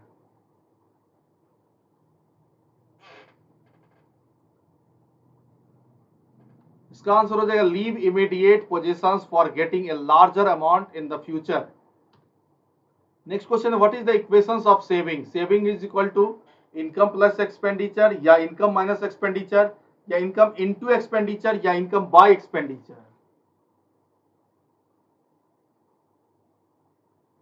यहां पर आंसर हो जाएगा income minus expenditure. Next question है कि हु आर प्रोस्पेक्टिव इन्वेस्टर्स? पहला ऑप्शन यहां पर इंडिविजुअल और institutions who have surplus money than they need for immediate consumption.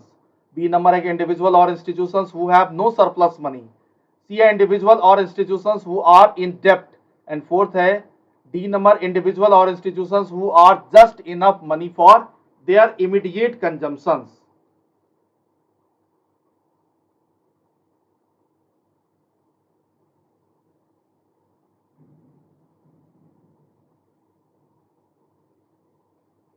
इसका आंसर हो जाएगा इंडिविजुअल और institutions who have surplus money than they need for immediate consumption. Next question है what are the various securities in investors can invest their surplus fund? Only gold, silver और real estate, only bank account, equity share, preference share, debenture, bond and physical assets like gold, silver और real estate, और depositing in their bank accounts, या only equity share. बताइए answer. बहुत बढ़िया, अपर्णा सिंह, आरव सिंह। तो question है what are the various securities in investors can invest their surplus fund. इसका answer हो जाएगा इक्विटी, इतना अच्छे से एक्सप्लेन कर दिया गया। Equity share, preference share, debenture, bonds, physical assets like gold, silver, real estate, depositing their bank account. Next question है what are the two element of investment, return and gain, time and gain, return and risk, time and risk. बताइए answer.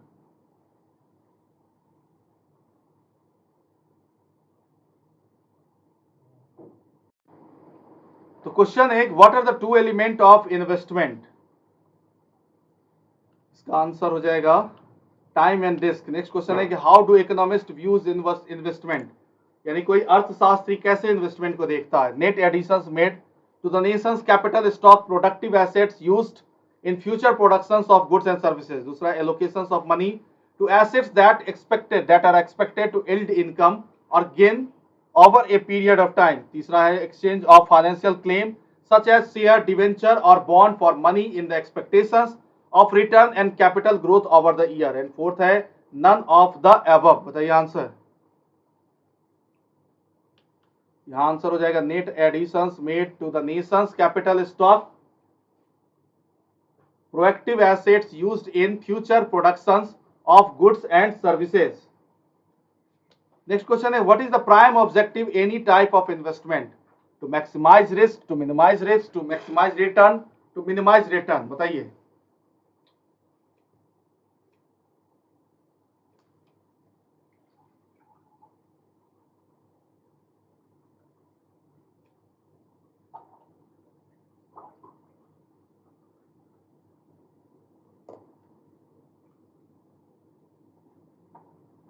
Question है what is the prime objective of any type of investment. इसका answer होगा कोई भी हम investment करते हैं तो बस एक ही चीजें होती है कि वहां से मैक्सिमम रिटर्न मिले। ये कॉमन सेंस का क्वेश्चन है। नेक्स्ट क्वेश्चन है what are the basic objective of any investment.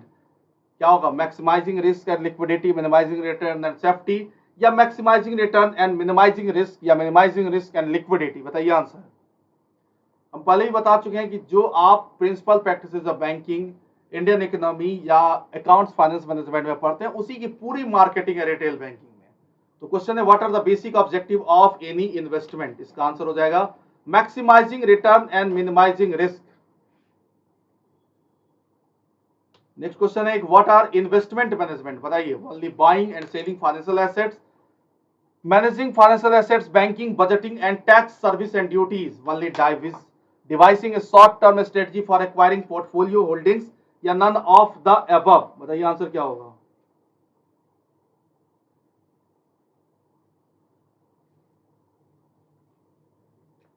तो क्वेश्चन है what is the investment management. What is the investment management. 8C Aparna Singh, बहुत बढ़िया। इसका आंसर होगा managing financial assets, banking, budgeting and tax service and duties. Next question है what service are included in investment management. Assets locations, financial statement analysis, stock selections, या only monitoring for of existing investment, या only portfolio and implementations. बताइए answer. तो question है what service are included in investment management. इसका answer none of this होगा। ठीक है, कोई मैं इसमें इन्वेस्टमेंट प्लान ही नहीं है। स्टॉक सिलेक्शंस, एसेट्स एलोकेशंस, ठीक है, इन्वेस्टमेंट प्लान कुछ है ही नहीं। ना SIP दिख रहा है, ना म्यूचुअल फंड दिख रहा है, इंश्योरेंस दिख रहा है। फाइनेंशियल स्टेटमेंट एनालिसिस करेंगे तो ये इन्वेस्टमेंट मैनेजमेंट नहीं है। इन्वेस्टमेंट मैनेजमेंट का मतलब होता है कि इन्वेस्ट करने से पहले का मैनेजमेंट। स्टेटमेंट हमारा इन्वेस्टमेंट के बाद आता है। नेक्स्ट क्वेश्चन है how are investment managers usually compensated. Through a commission, through a fixed fee, through a performance fee, through a management fee. बताइए आंसर।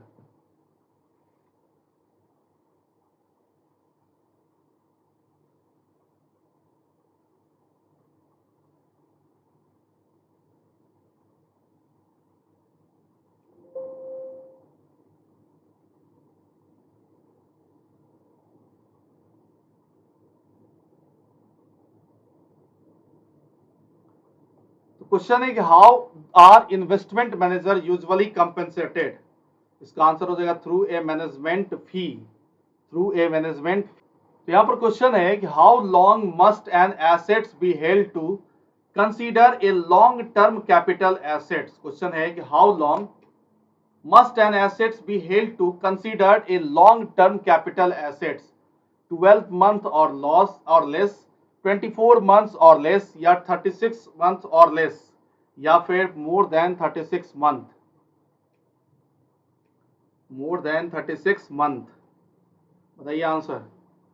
ये लास्ट क्वेश्चन इस सेशन का क्वेश्चन है कि how long must an assets be held to considered a long term capital assets. वैसे हमने target लिया था कि 17 यूनिट से 30 तक जाएंगे, लेकिन 30 तक नहीं, लेकिन हम लोग पहुंच चुके हैं कितना 24 तक।